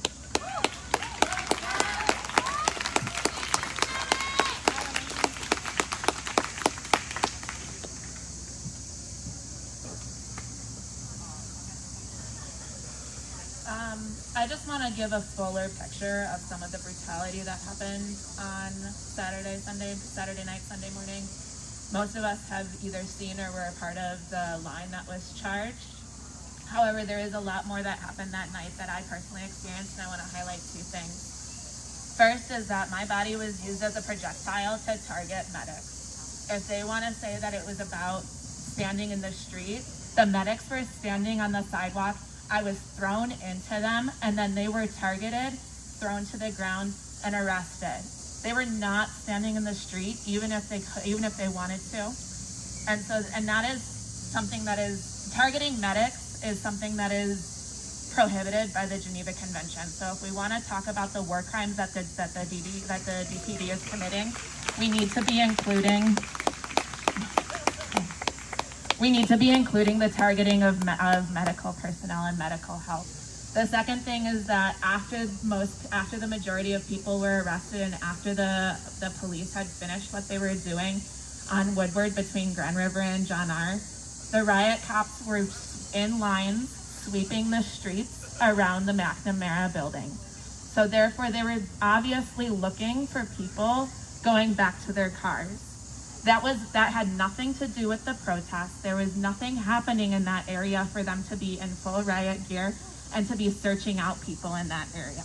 There's nothing, so just to give a broader picture of things that happened that night, it wasn't just the charging of the line on Woodward, it was targeting medics and it was targeting people who were trying to leave and comply with their orders. And so I'm just gonna finish with the fact that police brutality is an oxymoron. It's police policing, and brutality is the system that they work in.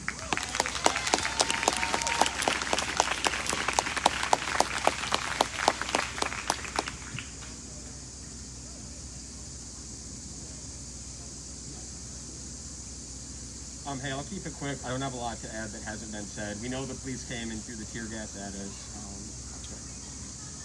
We know that they deployed the tear gas, not us. We know that they came to attack us, not arrest us. They could have grabbed me multiple times when the line was breaking. I don't know why they didn't. It's just dumb luck.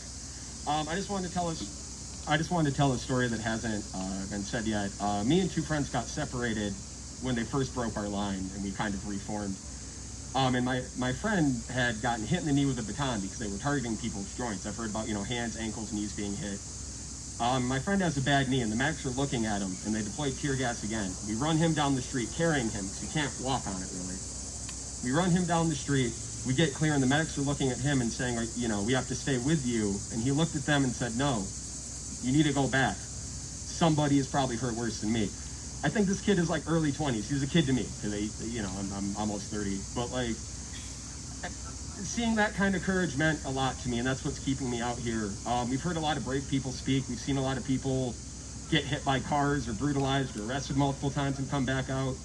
So there's a lot of bravery on display, and I'm not one of those people. I really wanted to leave, and the only thing that kept me there was looking at people that I know have said they have to keep coming out. It's for their families, it's for their children. So anybody out here that is like me, it's okay to be scared. That's natural.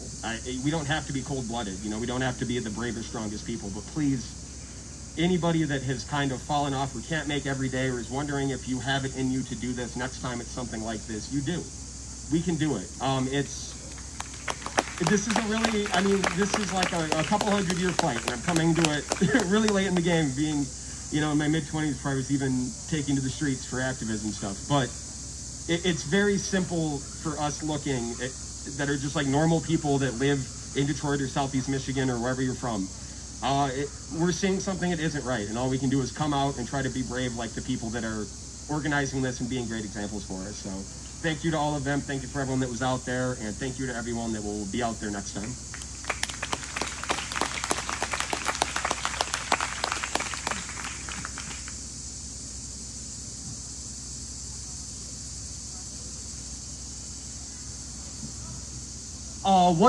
What's up, everyone? I am with the Detroit Defense Committee, and I just wanted to make one thing abundantly clear.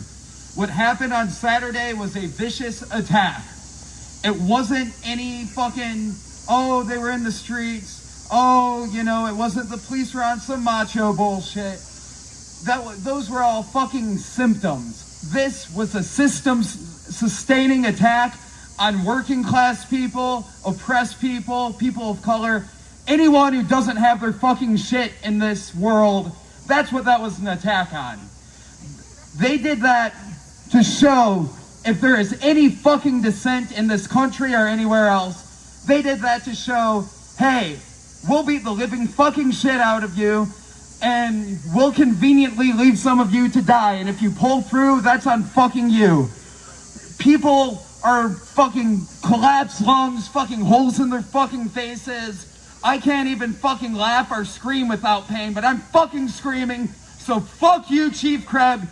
Fuck you, Donald Trump. Fuck fucking capitalism. Fuck fascism. Fuck all of this shit. We need to build something new. This wasn't a freak attack. This was system sustaining. If we do not act now, if we do not continue to be out here, we are going to be looking at much, much worse very, very soon. And we need to be ready in the face of much, much worse. And anybody watching this live stream or listening from elsewhere, get the fuck out here if you are able. There's a line in the fucking sand that right now, like, whose side are you fucking on? Thank you all so much. I'm pissed. Fuck this shit.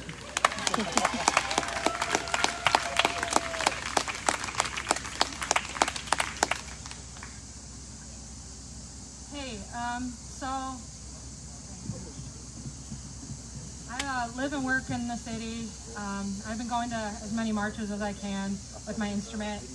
And I was there Saturday night in the line as the police approached. They tear gassed us. Sorry. And so I kept my instrument on me, knowing I could probably get that damage, including my body. And I was terrified. The only thing I could do was just continue to play music, because music is something that gives me power. I watched as the police charged and tackled people left and right. An elderly man was tear gassed and just tackled to the ground. For whatever reason, the cops kind of avoided me. I realized my trombone was an effective gas mask and shield, and I could only breathe through my instrument. So I kept it to my face. And soon I was corralled to the side of the street. I was separated from the group, and I was pushed to the sidewalk where I saw Kevin. And I'm not sure if you guys saw pictures of him, but he was punched about 10 times in the face.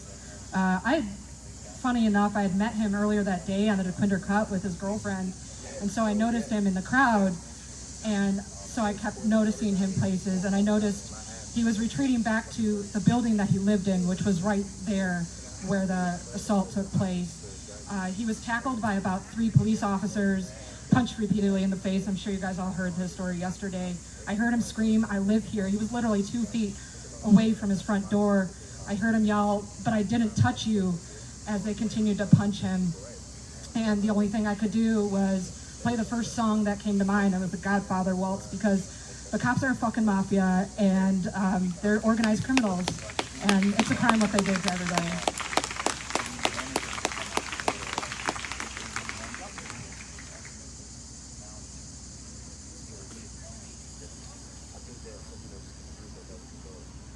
Hey, good afternoon. Can you hear me? Yeah. Good afternoon. My name's Jeffrey. My pronouns are he, him, and I live in Detroit over in the Cass Corridor area. I've been coming out to the protest since May, first as a protester, and then in July started volunteering with Michigan Liberation on the street team, and oftentimes me and other friends are doing bike blocking for the marchers. We did that again on Saturday, and it was a traumatic experience.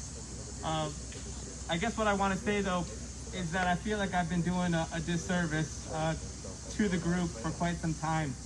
Although I bike block and assist with traffic management a lot, I have built some experience that I haven't really brought to the table, because I don't think my voice needs to be the one that's most centered right now. But I want to offer it up in a role of mentorship or idea exchange, or just talking about how to potentially make change with regard to civil rights in the city and in the state and in the country.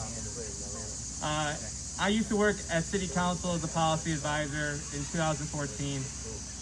After that, I used to work for the City of Detroit in the Planning and Development Department. Last year, I was a policy advisor to Governor Whitmer on issues of safety, security, and justice.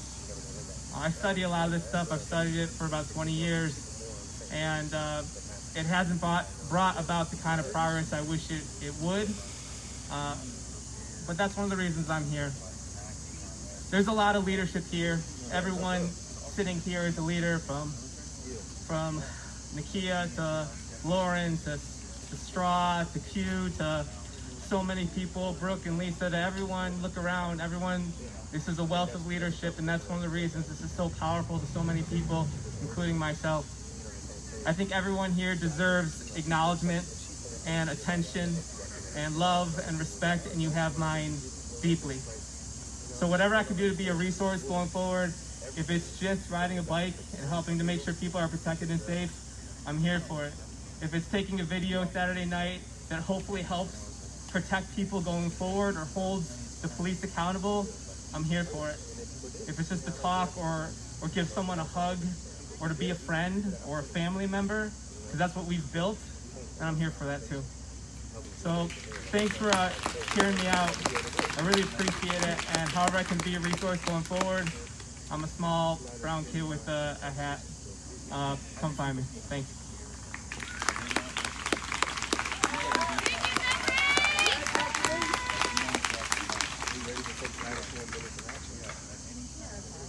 Don't mind me as I get my way up. I'm fine, by the way. Some people have been asking me because some of y'all got the rest with me. Hey, I'm fine. It's just a bruised bone. It's sore. It'll heal. It's fine. I have a couple things I want to say that I think are important points to make, and I want to try and get through them as briefly as possible. The first one is I just want to echo Nakia and a couple other people that have been up here. If you experienced Saturday night with us, even if you feel like you are fine, like me personally, and I know some other people probably did a surface level mental check and maybe found that you are okay. You feel like you're processing well. You feel like you kind of took it in stride. Yeah, it sucked, but I feel pretty functional. Please still do a deeper check. Get with somebody. The subconscious is a wild thing, and it does have very real effects on your external reality. So please do that. Mental health is dope. The second point I want to make, and I don't think that it should ever become a center pillar of any movement to invest a lot of energy in reacting to narratives that are crafted from the other side, because at the end of the day, whatever you say, I'm going to keep moving forward, and my eyes are going to be here, and the only time I'm looking left or right is to make sure that my comrades are okay. But if it's, keep focused. If it's easy to brush off and be like, yeah, no, if that curtain is just a little tissue to pull back, I think it's worth doing it. So I will do the most unimportant thing first and just make a couple points about what James Craig might have said about us today. I did not watch the whole thing because why would I waste my time? One of the things that he said is that we brought a chemical agent. He said that the group that has been getting tear gas for 2 months now brought a chemical agent. The group that criticized them for tear gassing us on San Juan, not just because it sucked for us, but because they were in a residential area, thought that we might bring a chemical agent to a large downtown area where people live and are walking. And I think, I have a suspicion, and I don't think it's unbased, that that narrative is being crafted right now so that DPD doesn't have to be held accountable for whatever gas they threw, because it was not just tear gas, and we don't know what it was. And individuals tried to pick up canisters to identify what it was, and they were very specifically collected. And so I want to nail that point down, because you will see it, people will blame us for the gas that was thrown at us that we can't identify, and we need to understand that that's going to happen and keep reminding ourselves and get on the forefront of this that that is false, completely false and ridiculous, quite frankly. The second thing about that is I thought this might have been an individual thing for me because I was pushed down kind of close to the gas, but I talked to other individuals yesterday who had the same side effect from whatever this chemical was. If you have or develop little small blisters anywhere on your body that might have burst and then look like, honestly, they look like cigarette burns. They look like these little open wounds. Please go see Amanda, talk to our legal team, get it documented, because that's a side effect that... Amanda, can you raise your hand, per Nakia? Amanda, can you raise your hand for the people who might have chemical burns or gas reactions that need documenting? Amanda's right there, and she's incredible. So, document that, make sure you get something on that, because I did not know that until yesterday, but multiple people are having a reaction to whatever that chemical was. So we need to keep that in the forefront, because even though the violence overall is the thing that we are trying to perpetuate, all these details are individual nails, and I am determined to pin DPD and Chief Craig to the wall with every last one of them we have. So make sure it's documented, and even if you don't share your story up here, make sure you share it with each other, because when we learn about each other's experiences, we get a bigger picture of what really happened as a whole that night. So make sure you do that work. And the last thing I wanted to say, I know I didn't talk a lot about my experience, but I'll tell you what it was. It was the same as everyone else. I got my ass beat by a bunch of cops that weren't interested in arresting me. I know that because they beat my ass and then walked away. And then I got my ass beat and maced, and one of my comrades got her ass beat next to me and maced. And then I got arrested and dumped in a yard for several hours. It's all the same thing. Anyway, the last point, the most important point I want to make, and I touched a little bit on this yesterday, but the solidarity of this movement is so real, and that is what sustains it. That is what sustains it. Because did I feel a little unprepared Saturday? Yeah, I felt a little unprepared, but you know why I stayed, and you know why I honestly didn't feel scared. Like, I recognized what was happening was scary, and that serious things could happen to me or happen to my friends or my family, but I was not scared. Because whenever I entered a new situation that I thought might be scary, I got on the bus, I thought it might be terrifying. I got to prison, or jail, I thought it might be terrifying. I thought all these things might be terrifying, but then I would get there and I would see my comrades' faces. I got on the bus and I saw my friend's face, I saw Nakia's face, I saw everyone talking, having a good time. I thought, oh, they didn't stop the party, they moved it to a bus. And cut off all of our circulation, but it's still parties. Watching my National Lawyers Guild lawyer pay my bail, I had no idea what was going on. I did not know what processing was going to be like. I did not know I was being released until I was literally having my my zip ties cut. I had no idea how that worked. But I looked next to me, and this man in a suit handed an officer a $100 bill, and then he said I could go, and I said, "Are you my lawyer?" And he said, "Yes, I am." And it was like the fairy godmother showed up. And so going from that and then walking out to all my comrades waiting for me, to people that have been released, staying behind, waiting for everyone else to be released, to cheer and hug, and people that I've been marching with, I may not know their names, but I've been marching with for 80 days now, came and embraced me and said, "Welcome out, we're so glad you're back, are you okay? Here's breakfast, here's coffee, you can hit this." Said all these things, and so at the end of the day, whatever they do to us, we're gonna be together. Whatever they do to me, I know they're doing to you too. So at least we'll be here for each other, and we will know what happened, and we will make sure nobody else can forget what happened. So please keep talking to each other. Talk to whoever you need to talk to, even if you don't think you need to talk to somebody. And stay about it. Stay about it. Keep focused. Keep out the bullshit, and let's keep going.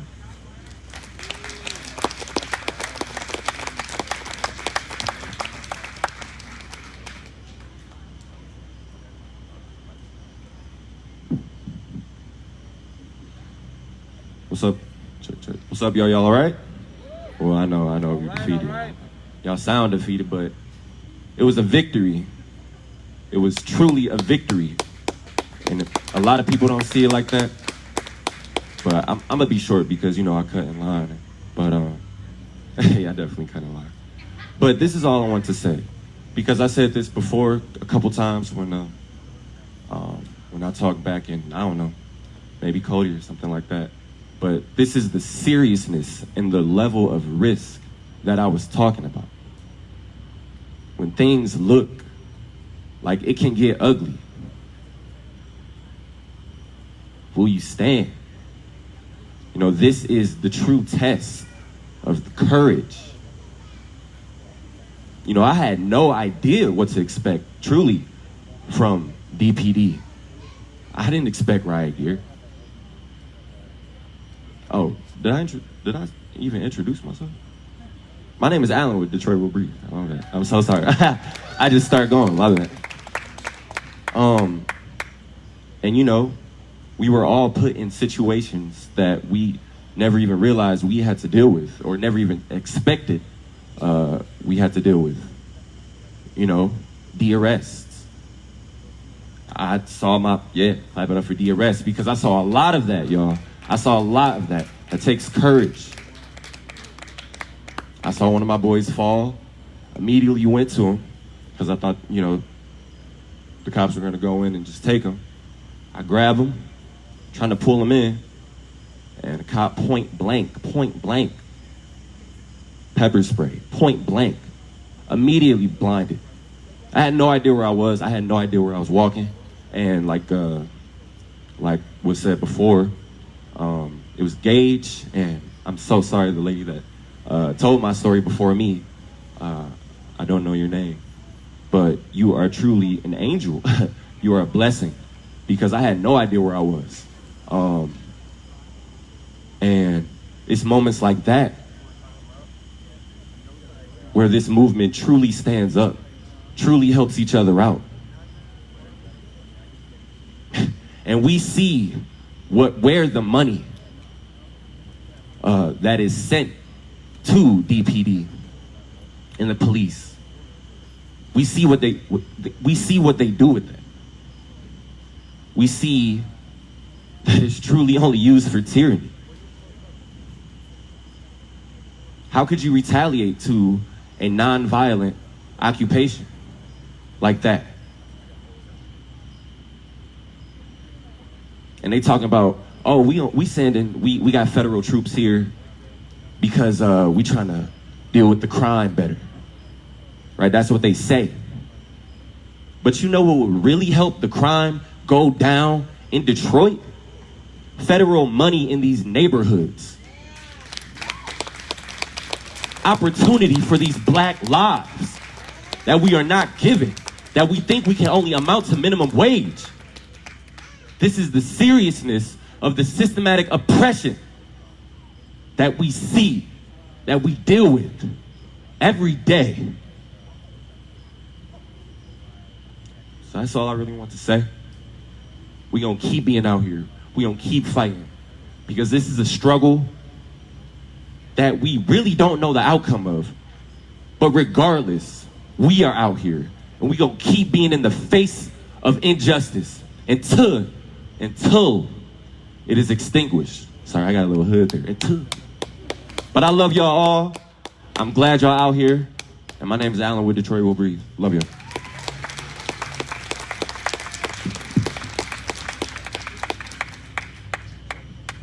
Alan get on that goddamn trumpet and pop his shit, and I'll be like, all right.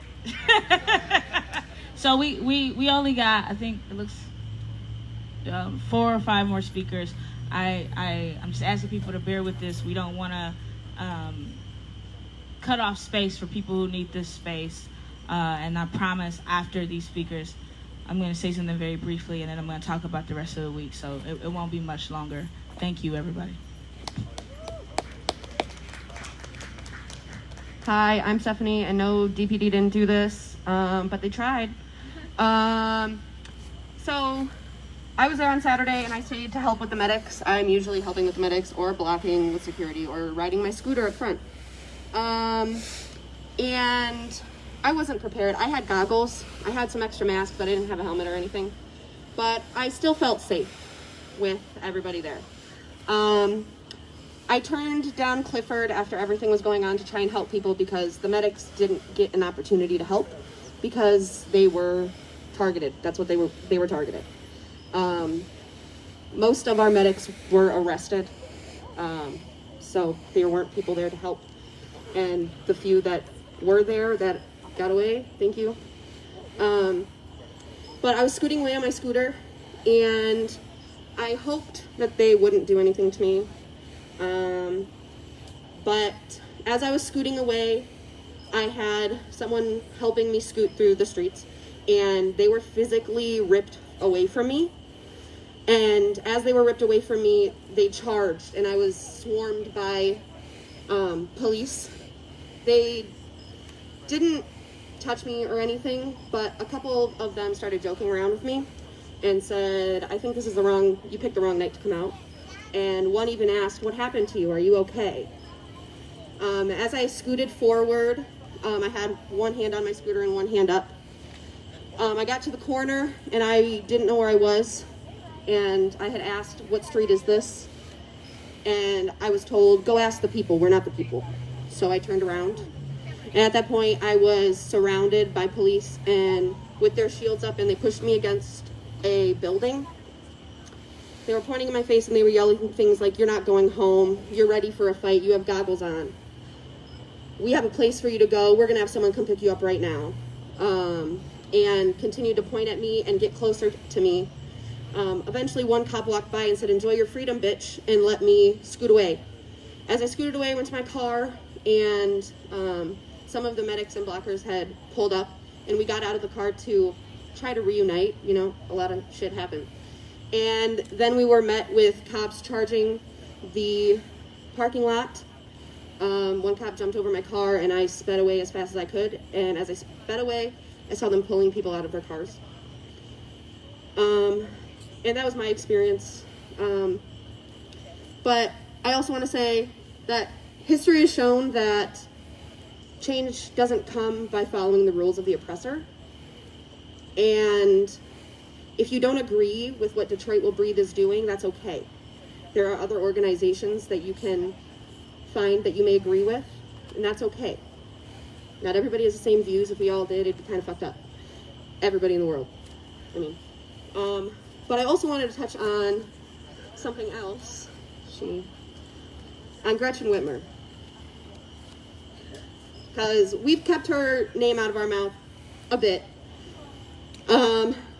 We need to start calling on Gretchen Whitmer. She has stated publicly that the feds are not welcome in Detroit, but what has she done to stop them? She has declared racism as a public health crisis in Michigan and started the Black Leadership Advisory Council, but has not taken action after DPD brutalized us multiple times. We need to stop letting her slide with her talks of change, and we need to put pressure on her to actually invoke and follow through with that change. We need her to address the excessive force and brutality we have seen and endured over the past 87 days. If she does not address the actions of DPD, she is complicit, and her hands are just as dirty as Craig and Duggan. She may have marched with us once, but not with us, but she marched in Hazel Park once.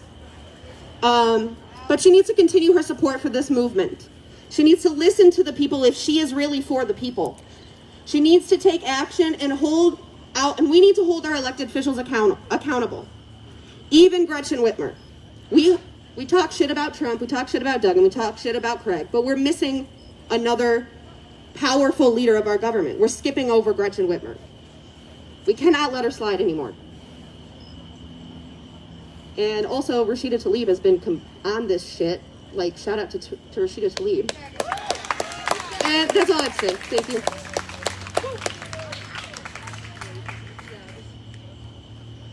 Hi guys, so I'm Rebecca. I'm Stephanie's sister. You've probably seen me on trombone.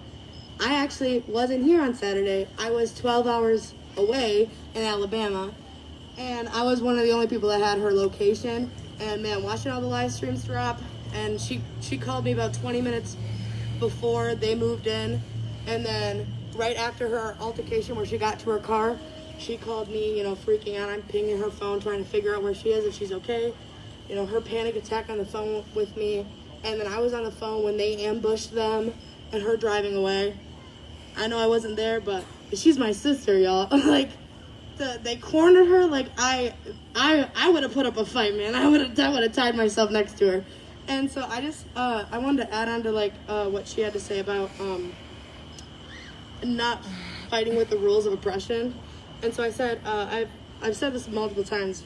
But change is designed to fail in the confines of our institution, and incrementalism only pushes us further from our demands, and defiance of our current system is the only way to our true prosperity. Your resistance is your power, but only in numbers. So continuing to deplete our numbers is exactly what that system feeds on. Our submission and consent to oppress. Keep it up. We are doing so amazing. I was so proud watching you guys, even though I was so scared for all of you. You have no idea. Being 12 hours away, I was like, oh no. But I'm so glad to see you guys all here. I got home today and seeing all of your guys' faces again. I'm so happy. I'm so proud. You guys are so strong, and it makes me so happy to be here. Thank you for taking care of my sister, all the people who are watching her. Like, no joke. You have no idea how scared I was for her. It was crazy being separated like that. So thank you all so much for being my family and looking out for my blood family. Thank you.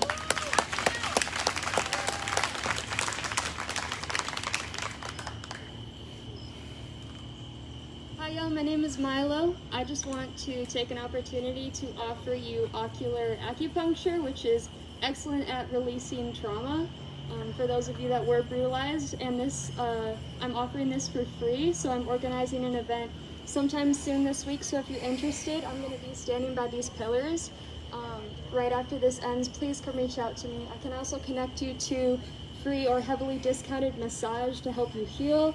I also make herbal medicines, mostly salves, which I was taught to do to fight the opioid epidemic, to give you an alternative. So if you are in pain, if you have been prescribed opiates, I will give you this medicine for free. I'm a medic, so when you see me later this week, please come to me and I'll give it to you. Thank you so much.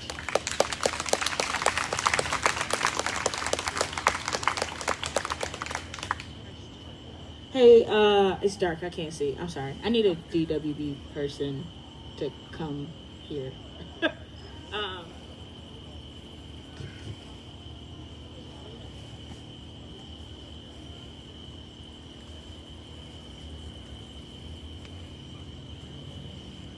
Hello everyone, my name is Evan. So on Saturday night, I was at the front of the line and we knew what was coming. We could see the cops coming. We knew before they even got there what was about to happen. I think most of us did. So as the police line approached us with their riot shields, the first thing I saw was them come in and pull someone violently out of their car.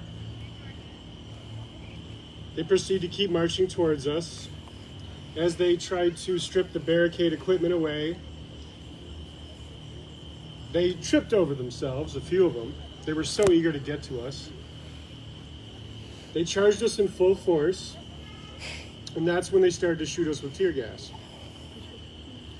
I stood my ground. I didn't run. I didn't put my dukes up to fight. I was planning on getting arrested. I was charged by 3 officers, but their dumbasses, 2 out of 3 of them tripped and fell. So the one officer that managed to stay on his feet grabbed me from behind. He tried to trip me. I was like, just arrest me, bro. What are you doing? I literally was saying that. What are you doing? Just arrest me. So I let him trip me. So he slammed me into the ground, face first, shoulder first. So I tried to keep my head down. I could hear people screaming. Smoke was everywhere. As soon as they got me up, I turned around to see about a 5 foot, 4'11" woman, about 100 pounds, bleeding profusely from her face. I continued to look behind me, and I saw another officer grab a woman who was wearing a hijab by the back of the head, by the back of her hijab, and slammed her to the ground. By that time, smoke was everywhere. It was very hard to see, but I could tell that there was a melee happening.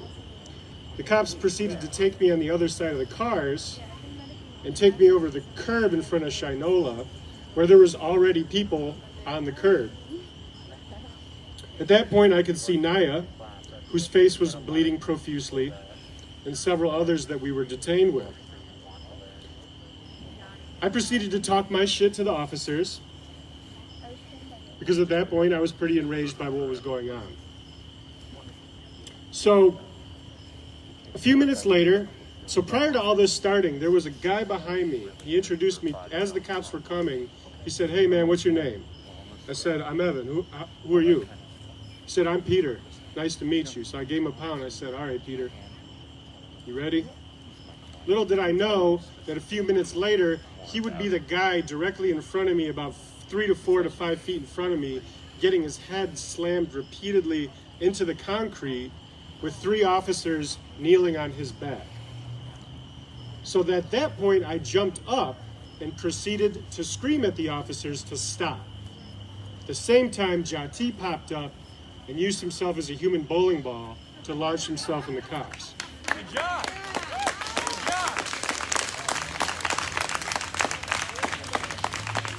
A U.S. Marshal appeared out of nowhere in a blue flak jacket. He proceeded to walk up to a guy named Ethan Lucas, who I was directly adjacent to. And he continued to say, "I know who you are, I know where you're from, and I'm going to slap you with inciting riot charges. I'm going to get you for that flak jacket, and that paint on your shoes, and I'm going to slap federal charges on your ass. This is not the last you've seen of me. So throughout this process, as we're being detained, people are getting their fucking asses whooped all around us. He continues to go back and forth with Ethan and intimidate him and continue to tell him how he's going to get his ass. Another bystander was walking down the street with what looked like a broken face as two cops proceeded to escort him somewhere, and he was bleeding from his eyes. Never saw him before. I came to find out later that he was just some dude who was in close proximity to us. I saw another man, Jay Bass, with his shirt off, pacing back and forth, clearly in severe pain from pepper spray.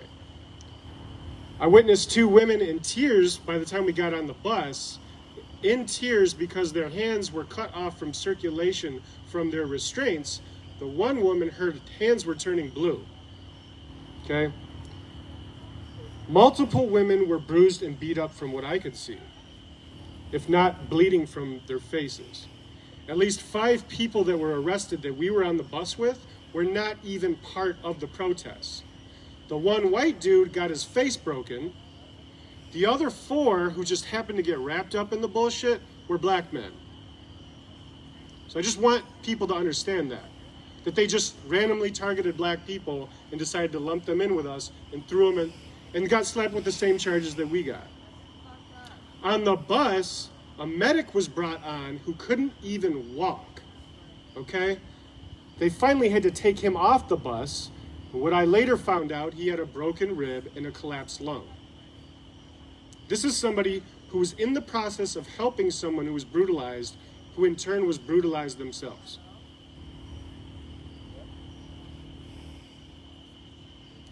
Ethan's phone on the bus was confiscated.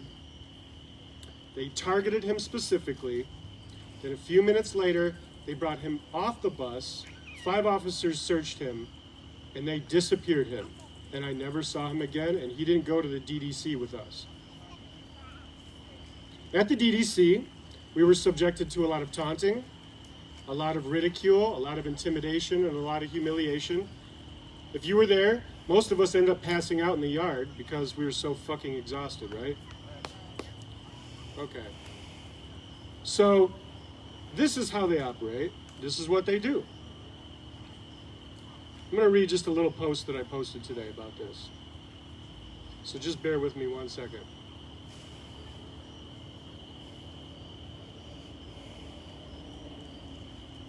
So I feel very fortunate to come out of Saturday night in Detroit with very minor injuries, because a lot of my comrades and friends were not that fortunate.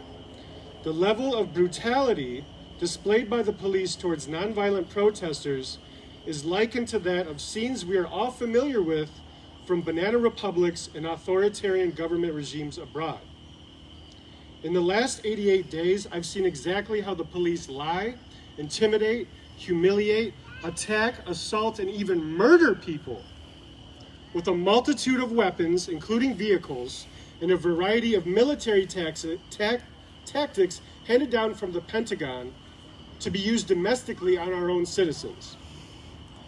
People so desperately want to believe, no, in fact, they need to believe, that police in America could never act this way unless violently provoked, or that somehow it's just a few bad apples, that abuse of power and violence must be justified. I get it. They're uncomfortable that the facade of social stability in America must somehow be upheld by the idea of a benevolent and righteous system that touts law and order. And any real resistance to that notion must be an assault on democracy and peace. But that notion is a fucking myth. Our democracy and peace has never been achieved without challenging the oppressive economic and racist systems upheld by the police state. Challenging those systems might require putting one's livelihood, freedom, or life on the line in face of imminent danger. Righteousness is not a society where the majority of federal money goes to mysterious, unending wars, nor is it a society that gives most of its municipal and state money to racist and classist police departments and prisons, instead of schools and infrastructure. Righteousness is not locking up more people than most other countries combined, or throwing poor helpless children in cages and internment camps, or shooting unarmed people in the back in front of their families and communities. Maybe their privilege protects them, or their apathy blinds them, or their hate guides them. But whatever the reason, the refusal to recognize the humanity of your brothers and sisters at home and abroad will inevitably assign you as part of the problem and will be a stain on your soul forever.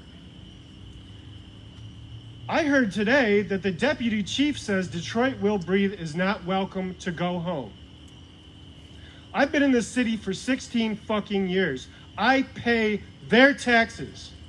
So to the 80% of the cops that don't live in this fucking city, you go home. Period.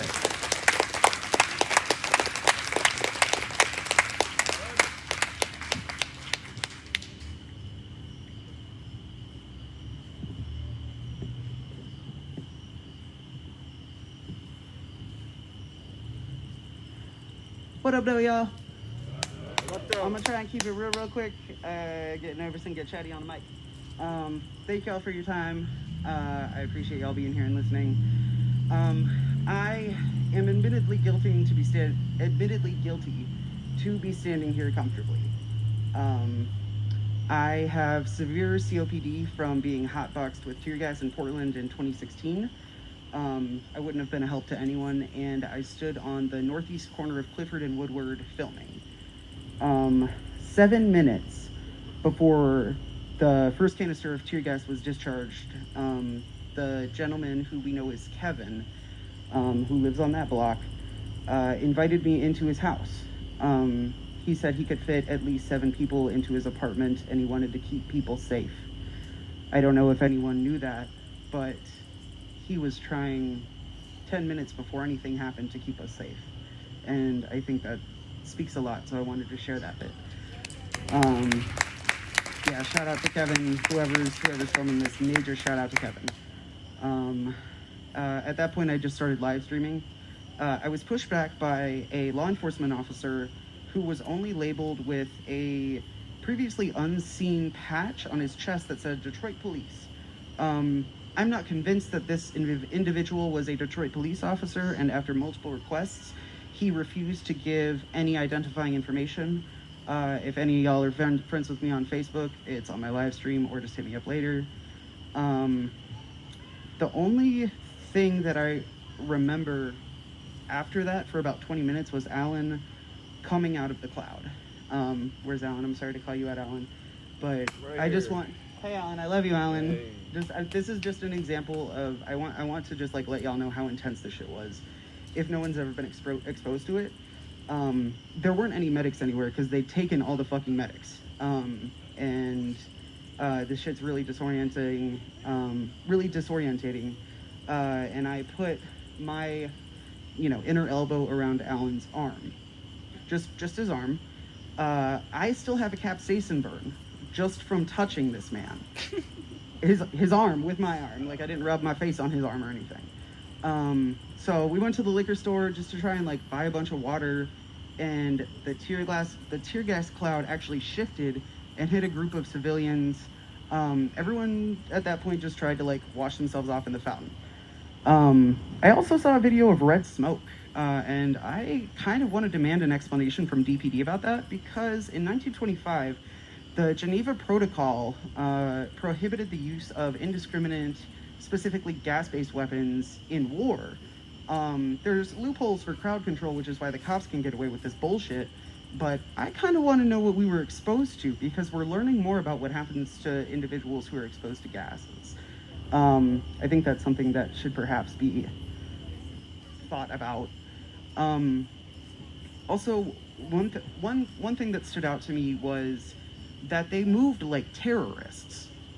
I am a veteran, and I've seen videos of Al-Qaeda operatives, snipers on a roof, shooting into a courtyard, who accidentally shot a medic. And the man who shot the medic starts screaming for the 4 other snipers to stop shooting, gets on a megaphone like the ones we have, and in broken English says, "We're sorry, we did not mean to harm your medic," evacuate them, we won't shoot you. These officers, these individuals in the Detroit Police Department, operate with less morals than terrorist organizations that we've spent trillions of dollars fighting against. How is it that I trust an Al-Qaeda operative more than I trust a DPD officer? Like, that does not compute to me. Okay. I'm almost done. Next morning, me and a friend went to go get Starbucks for everyone at DDC at the Woodward and Mack Avenue stop. I went back to the same block to try and find munitions casings. The only thing that I found there, they cleaned it up real well, but the only thing I found was Jay Bass's t-shirt draped over a trash can that had been ripped off of him when he got gassed. I traced it through our photographer Adam's photos. And all of this shit, honestly, y'all, it's fucking breaking my heart, but what we did was beautiful. Like, every moment of what you did was fucking beautiful. And I'm sorry I couldn't have been shoulder to shoulder with you, but y'all are still my brothers and sisters and siblings and cousins. I love you so much. I am not stoned enough to not get emotional. Fuck every one of those pigs that laid hands on y'all, especially the ones that tried to fucking bring y'all down. Fuck 12 in general. Fuck Craig specifically. Radical love to, man, I ain't been talking close enough the whole time. Why did y'all tell me? I love y'all. Fuck 12. Good night, y'all. We're gonna just hear from these last two speakers. Then I'm gonna speak briefly, and then we're gonna talk about the rest of the week. So just bear with us. Oh, I gotta raise. Hey, what's up, everyone? Thank you so much for letting me speak late. It's getting dark. Today is my birthday, so there's no place I'd rather be, honestly. Thank you so much. Yeah, this is great. I've been trying to go out as much as I possibly can, but I got called back to work pretty early on in this pandemic, June 27th, and I work in, as someone else said earlier, the guy in the red shirt, he said possibly one of the most gentrified blocks in the entire nation, if not top 5, top 10, if you know. I work right down there where you guys were occupying at the Shinola Hotel. It's a horrible business, major stake owned by Dan Gilbert in that. So anyway, on my lunch break, 7-ish p.m., I was able to see you guys at the Federal Plaza and hear some speeches, and I had to go back to work. And as I was running up and down the hotel floors, I saw you guys go down Woodward the first time. So I figured that was it. Whatever. When I got off work at 11 p.m., I encountered the occupation and whatnot, and that was crazy. I was in that building the whole time, and you wouldn't even know it was like quote unquote, there's no ruckus. I didn't even know till I got out there that the occupation was happening. So that was great. I had to be back in the next morning, so I kind of left 11:45, and then I started watching the live stream, Detroit Will Breathe, and riding my bike home, saw what happened to you guys 5-10 minutes later. It was horrible, but what was happening was righteous, and so that's the point. You have to do actions like this. There's no civil discourse when our institutions fail us. They're designed to not accommodate or even make space for change. There's no civil discourse when, okay, over the last couple 5-10 years, 600 million overtaxation in the city of Detroit, homes, wealth stolen, and now the Duggan doesn't even want to come up with a plan to repay for it. But meanwhile, the largest, quickest gold rush land grab in the world went down in the last 5 years in downtown Detroit with Gilbert, and the slow creep with Illich over 20, 30 years. So these people don't know what we're fighting for. They think, are they fighting against war? Are they fighting for black lives? Are they fighting for gay women's trans? They don't even know if we're fighting for money. They don't know what it is. It's a system. What is 30% of the taxes I pay compared to 30% of the taxes freaking Gilbert pays? Okay, it's crazy. When you got Gretchen Whitmer in the pocket of Blue Cross Blue Shield, taking the Michigan State Police to Israel, thinking that they need to learn from her, learn from them. When you got Mike Duggan doing the land grab, No, there's no civil discourse except what you guys did. So that's that, and congratulations.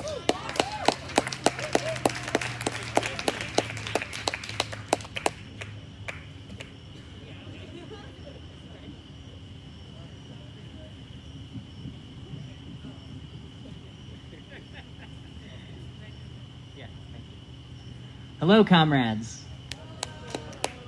So I was there on Saturday, and I put myself on the front line for that first wave. And I hear the people who said that they felt unprepared, because I was totally unprepared. Like, I had no idea what I was supposed to do. But, you know, one of our beautiful black comrades, she said, "Don't kneel, don't run." I was like, okay, I can work with that. But I'm what you might call a professional worker in training, and if you've read a book by Jeff Schmidt called Disciplined Minds, and if you haven't, you should, you would know that a professional is someone who has been trained to work within a certain politics, to be submissive to the employers of professionals. And, you know, even a cop is a professional in this sense, as dumb as they are. Yeah, so, you know, if my employers had known that I had been out here doing what I did, you know, I could have faced some consequences, but and you might think from the outside I had something to lose, but what you lose when you give in to fear is worse. So my employers can eat shit, and one day they will eat shit because they fucking trained me.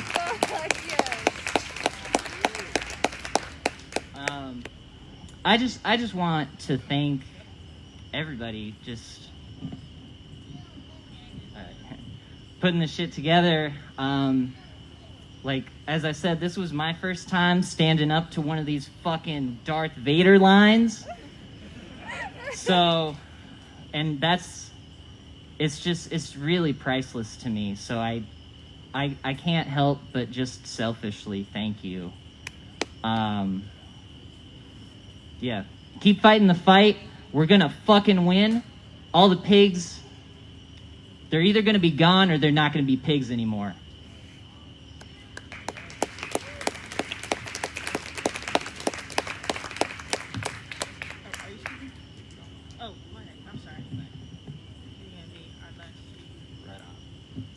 What's up, y'all? I'm Jerry. I'm one of the sound guys. Y'all have seen me. Word. So it's tough. I had a lot of feelings about Saturday that I still feel today, and I think I'm not the only one who's feeling this way, and I feel like piggybacking off of my girl Diana. I'm like, she didn't know why that was our hill to stand on, and I really want to know why that was our hill to stand on. So there's a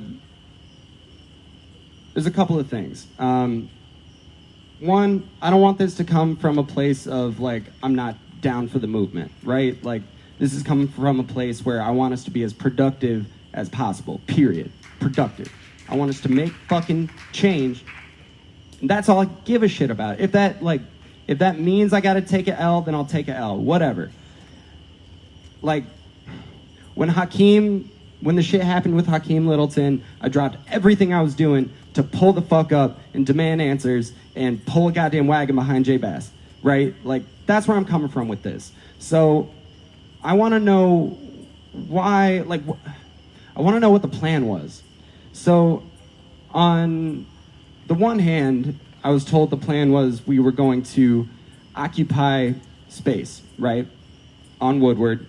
I don't know why that space. I don't know who decided that space, and I don't know And you know, if the movement says we gotta pull down some space and that's what delivers our message, then word, I'm down. But I'm not convinced of that. Like, I'm not convinced that that was the most effective way for us to pull the cops out and buck with them.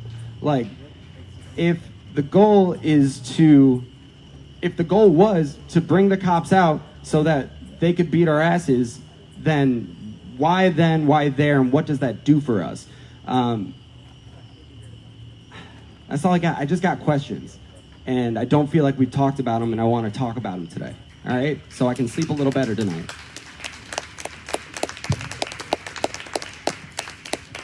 Okay. Sorry, I'm blind, but try not to like put it in people's faces. So there's a few things that I want to say. Can people hear me? I'm short. So there's a few things. Try not to put it in people's faces. That I want to touch on.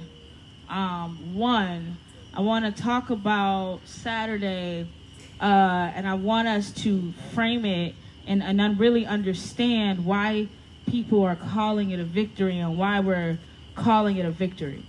It was a victory for a few reasons. One, this was a turning point. So it was a turning point because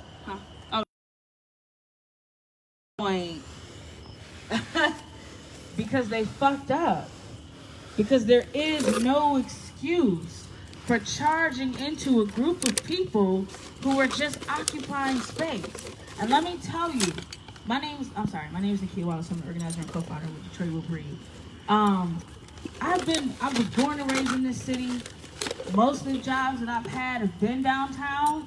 And every single time there's a Tigers game, there's a Red Wings game, and they win, fucking white people occupy Woodward, they occupy West Adams till 2, 3, 4 in the morning.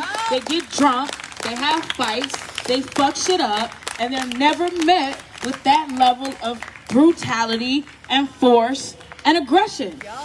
It just doesn't happen. And they do that shit every weekend. They do it every weekend. They hold space. They decide it's theirs. And they're not met with that. Why? When they're causing actual chaos and destruction. Why? Because they're white. Why were we met with it? Because this is a movement that has said when black and brown lives matter, they matter all the time. And we meant that. When we say no justice, no peace, we mean that. We mean that. And one of the other points I want to make is, as horrific as Saturday was, to be standing there and dancing and chanting and experiencing joy, and then to be met with tear gas and brutality and ass whoopings and sheer hatred and evil. That's what a fucking federal raid looks like in the ghetto. That's exactly what it looks like. That's exactly what they do when they come into our communities.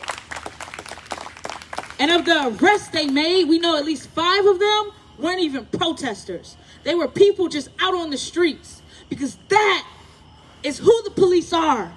And that's who they've always been. That's who they've always been. That is who they have always been. And we know this. And we know that whenever people vehemently resist in this country, whenever they resist white supremacy, whenever they resist fascism and racism and sexism and systems of oppression, there's a price to pay for it. There's a price to pay for it. And that's damning, and that's unfortunate, and it's horrific, and there's lasting impacts of that. But we've seen this over and over and over again. And so every single time that this movement has had substantial victories, we've seen DPD try to repress that. We've seen officers across the nation try to repress that. And one of the points that I want to make is that there's been 2 liberation zones already. It's already been 2 liberation zones that happened in the city. And it wasn't met with that level of force and aggression. So the fact that that's what happened Saturday night, and I understand people have questions, and we should engage with those questions, and we should talk about it. But the level of force and brutality that we saw, the pain that people are experiencing, for a movement that says, no, we're in defense of each other. We're in defense of each other. The thing now is, how do we defend each other in the wake of these attacks? So I want to talk a bit about what the response has been.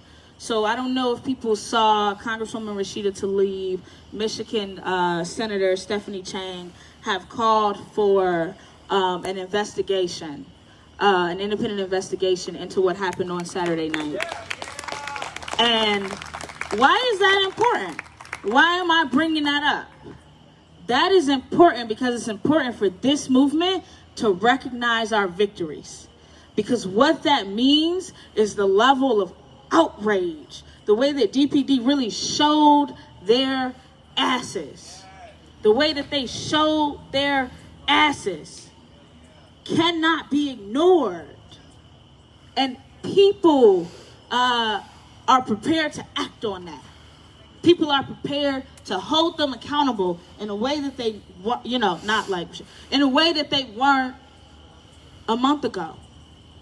So what we got to do is stand on that and be prepared to tell our truths and be prepared to fight back against that. Because that was not okay. That was horrific and that was unacceptable. But that is an example of what happens every single day in Black and brown communities. That's what an ICE raid looks like. That's what it looks like when they raid apartment buildings looking for 1 or 2 people that they claim committed violent crimes. So in addition to calling for an independent investigation, Congresswoman Rashida Tlaib as well as Michigan Senator Stephanie Chang have said that they're going to do a public hearing within the next 14 days about what happened. And so it's going to be really important for this movement, and we'll give details. It's going to be really important for this movement to mobilize that and lift that up and really come out and tell our truths at that public hearing. And then I want to talk about in a time where people are like, no matter what, because when Black Lives Matter, they matter all the time. When Brown Lives Matter, they matter all the time. Even when we don't like you, even when we disagree, even when we think you're wrong. So, Kamala Harris, who, quite frankly, I think has committed egregious acts against Black and brown people. But the thing about Kamala Harris is that I'm prepared to say that out loud, but I'm also prepared to say when somebody is committing a sexist or a racist attack against her, and I'm prepared to say that that's wrong, right? While at the same time saying she's committed egregious acts against Black and brown people. Because that's what it means to say we're in defense of Black and brown lives whenever they're under attack. So this is a turning point. And people have said it earlier. You can agree or not agree with taking up space. You can agree or not agree with protests, whatever it is. If you're not prepared in this moment to say that the cops do not have the right to brutally assault people, the cops do not have the right to storm into crowds with tear gas and batons and break bones and damage people with reckless regard for their life, no regard for their life or their safety, then that's something that you should question. That is something that you should question. Sorry, I wrote like a lot of notes. The other thing, so now I just want to give like my personal, the things that I witnessed. So I witnessed a lot. And one, it was very clear to me that DPD stormed us, not necessarily with the intention of making mass arrests, but with the intention of showing brutality and force. Right. And that was very, very clear by the way that they forced us with their batons up. With their batons up. When it wasn't necessary. Because all they had to do, in truth, if they wanted to make arrests, was walk up and make them. That's all they had to do, was walk up and make them. So the fact that they stormed us in the way that they did shows their nature. The other thing that I noticed is that there were all of the officers had covered their names, but the same officers, Officer Canada, who participated in trying to run us over a few weeks ago, Sergeant Barr, who was the sergeant in charge on July 10th. All of these same officers are working the protests. Yep. David Horn, all of these same officers are working the protests. And that's important for us to know. That's important for us to know because it shows the vendetta. It shows the repression. It shows that they get their rocks off doing this. And it shows the intimidation tactics that they're trying to use against us. So then another sergeant, T. Valen, was there. And I said to Officer Canada, why are you covering up your name? We know who you are. We know where you work. What's going on at the 4th precinct? And his partner said, that's not good. I said, we know who you are. What you covering yourself up for? So Sergeant T. Valen says, oh, well, from here on out, that policy is changing because officers are getting doxxed. So we're going to cover our names from here on out, and we're going to have numbers on us. We're just going to have numbers so you guys don't know who we are. So they showed up with the intention to beat the shit out of people no matter what. No matter what. You show up with your badge covered and your batons out and tear gas, you don't show up with the intention of de-escalating. That's showing up with the intention to inflict harm on people. Sorry, I just want to make sure. And then I want to talk about the experience. So once we were detained, I think we were arrested, I don't know, around 12:30. We were detained on buses, no social distancing. Males and females and people who don't identify as either and trans people all detained on the same bus until about 4:30 in the morning. I had to pee on a bus I identify as a black woman. I had to pee on that bus, and I'm thankful to the people who were around me who tried to shield me and provide me some dignity while I was urinating so that the people who were in the back couldn't see me doing that. But after asking several times for a restroom, having to pee on a bus in a humiliating manner, people repeatedly being deprived of medical care, people being harassed, being cursed at by officers, being called horrible names in an unprofessional manner, people being threatened by officers, begging for masks to be placed on us, begging officers to put masks on. They didn't put us 6 feet apart. They shoved us all onto this bus and kept us there for 4 hours. And then when we were released, we were not taken into the DDC. We were outside, made to stand or lie on the ground until people were released. Some people were out there for 16 hours. And as the sun came out, people got sunburned. People were dehydrated.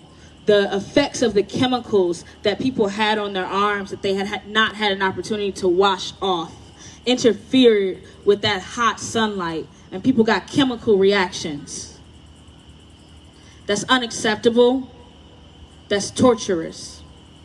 And again, when you participate in civil disobedience, there is an understanding that it could lead to your arrest. There's an understanding that it could lead to police. I mean, this is not new, guys. We've seen ourselves marching through the streets and being like attacked completely unprovoked. Like this has been happening to us over and over. This has been happening to our comrades across the country. This is where we are. So we've seen this happen over and over and over again.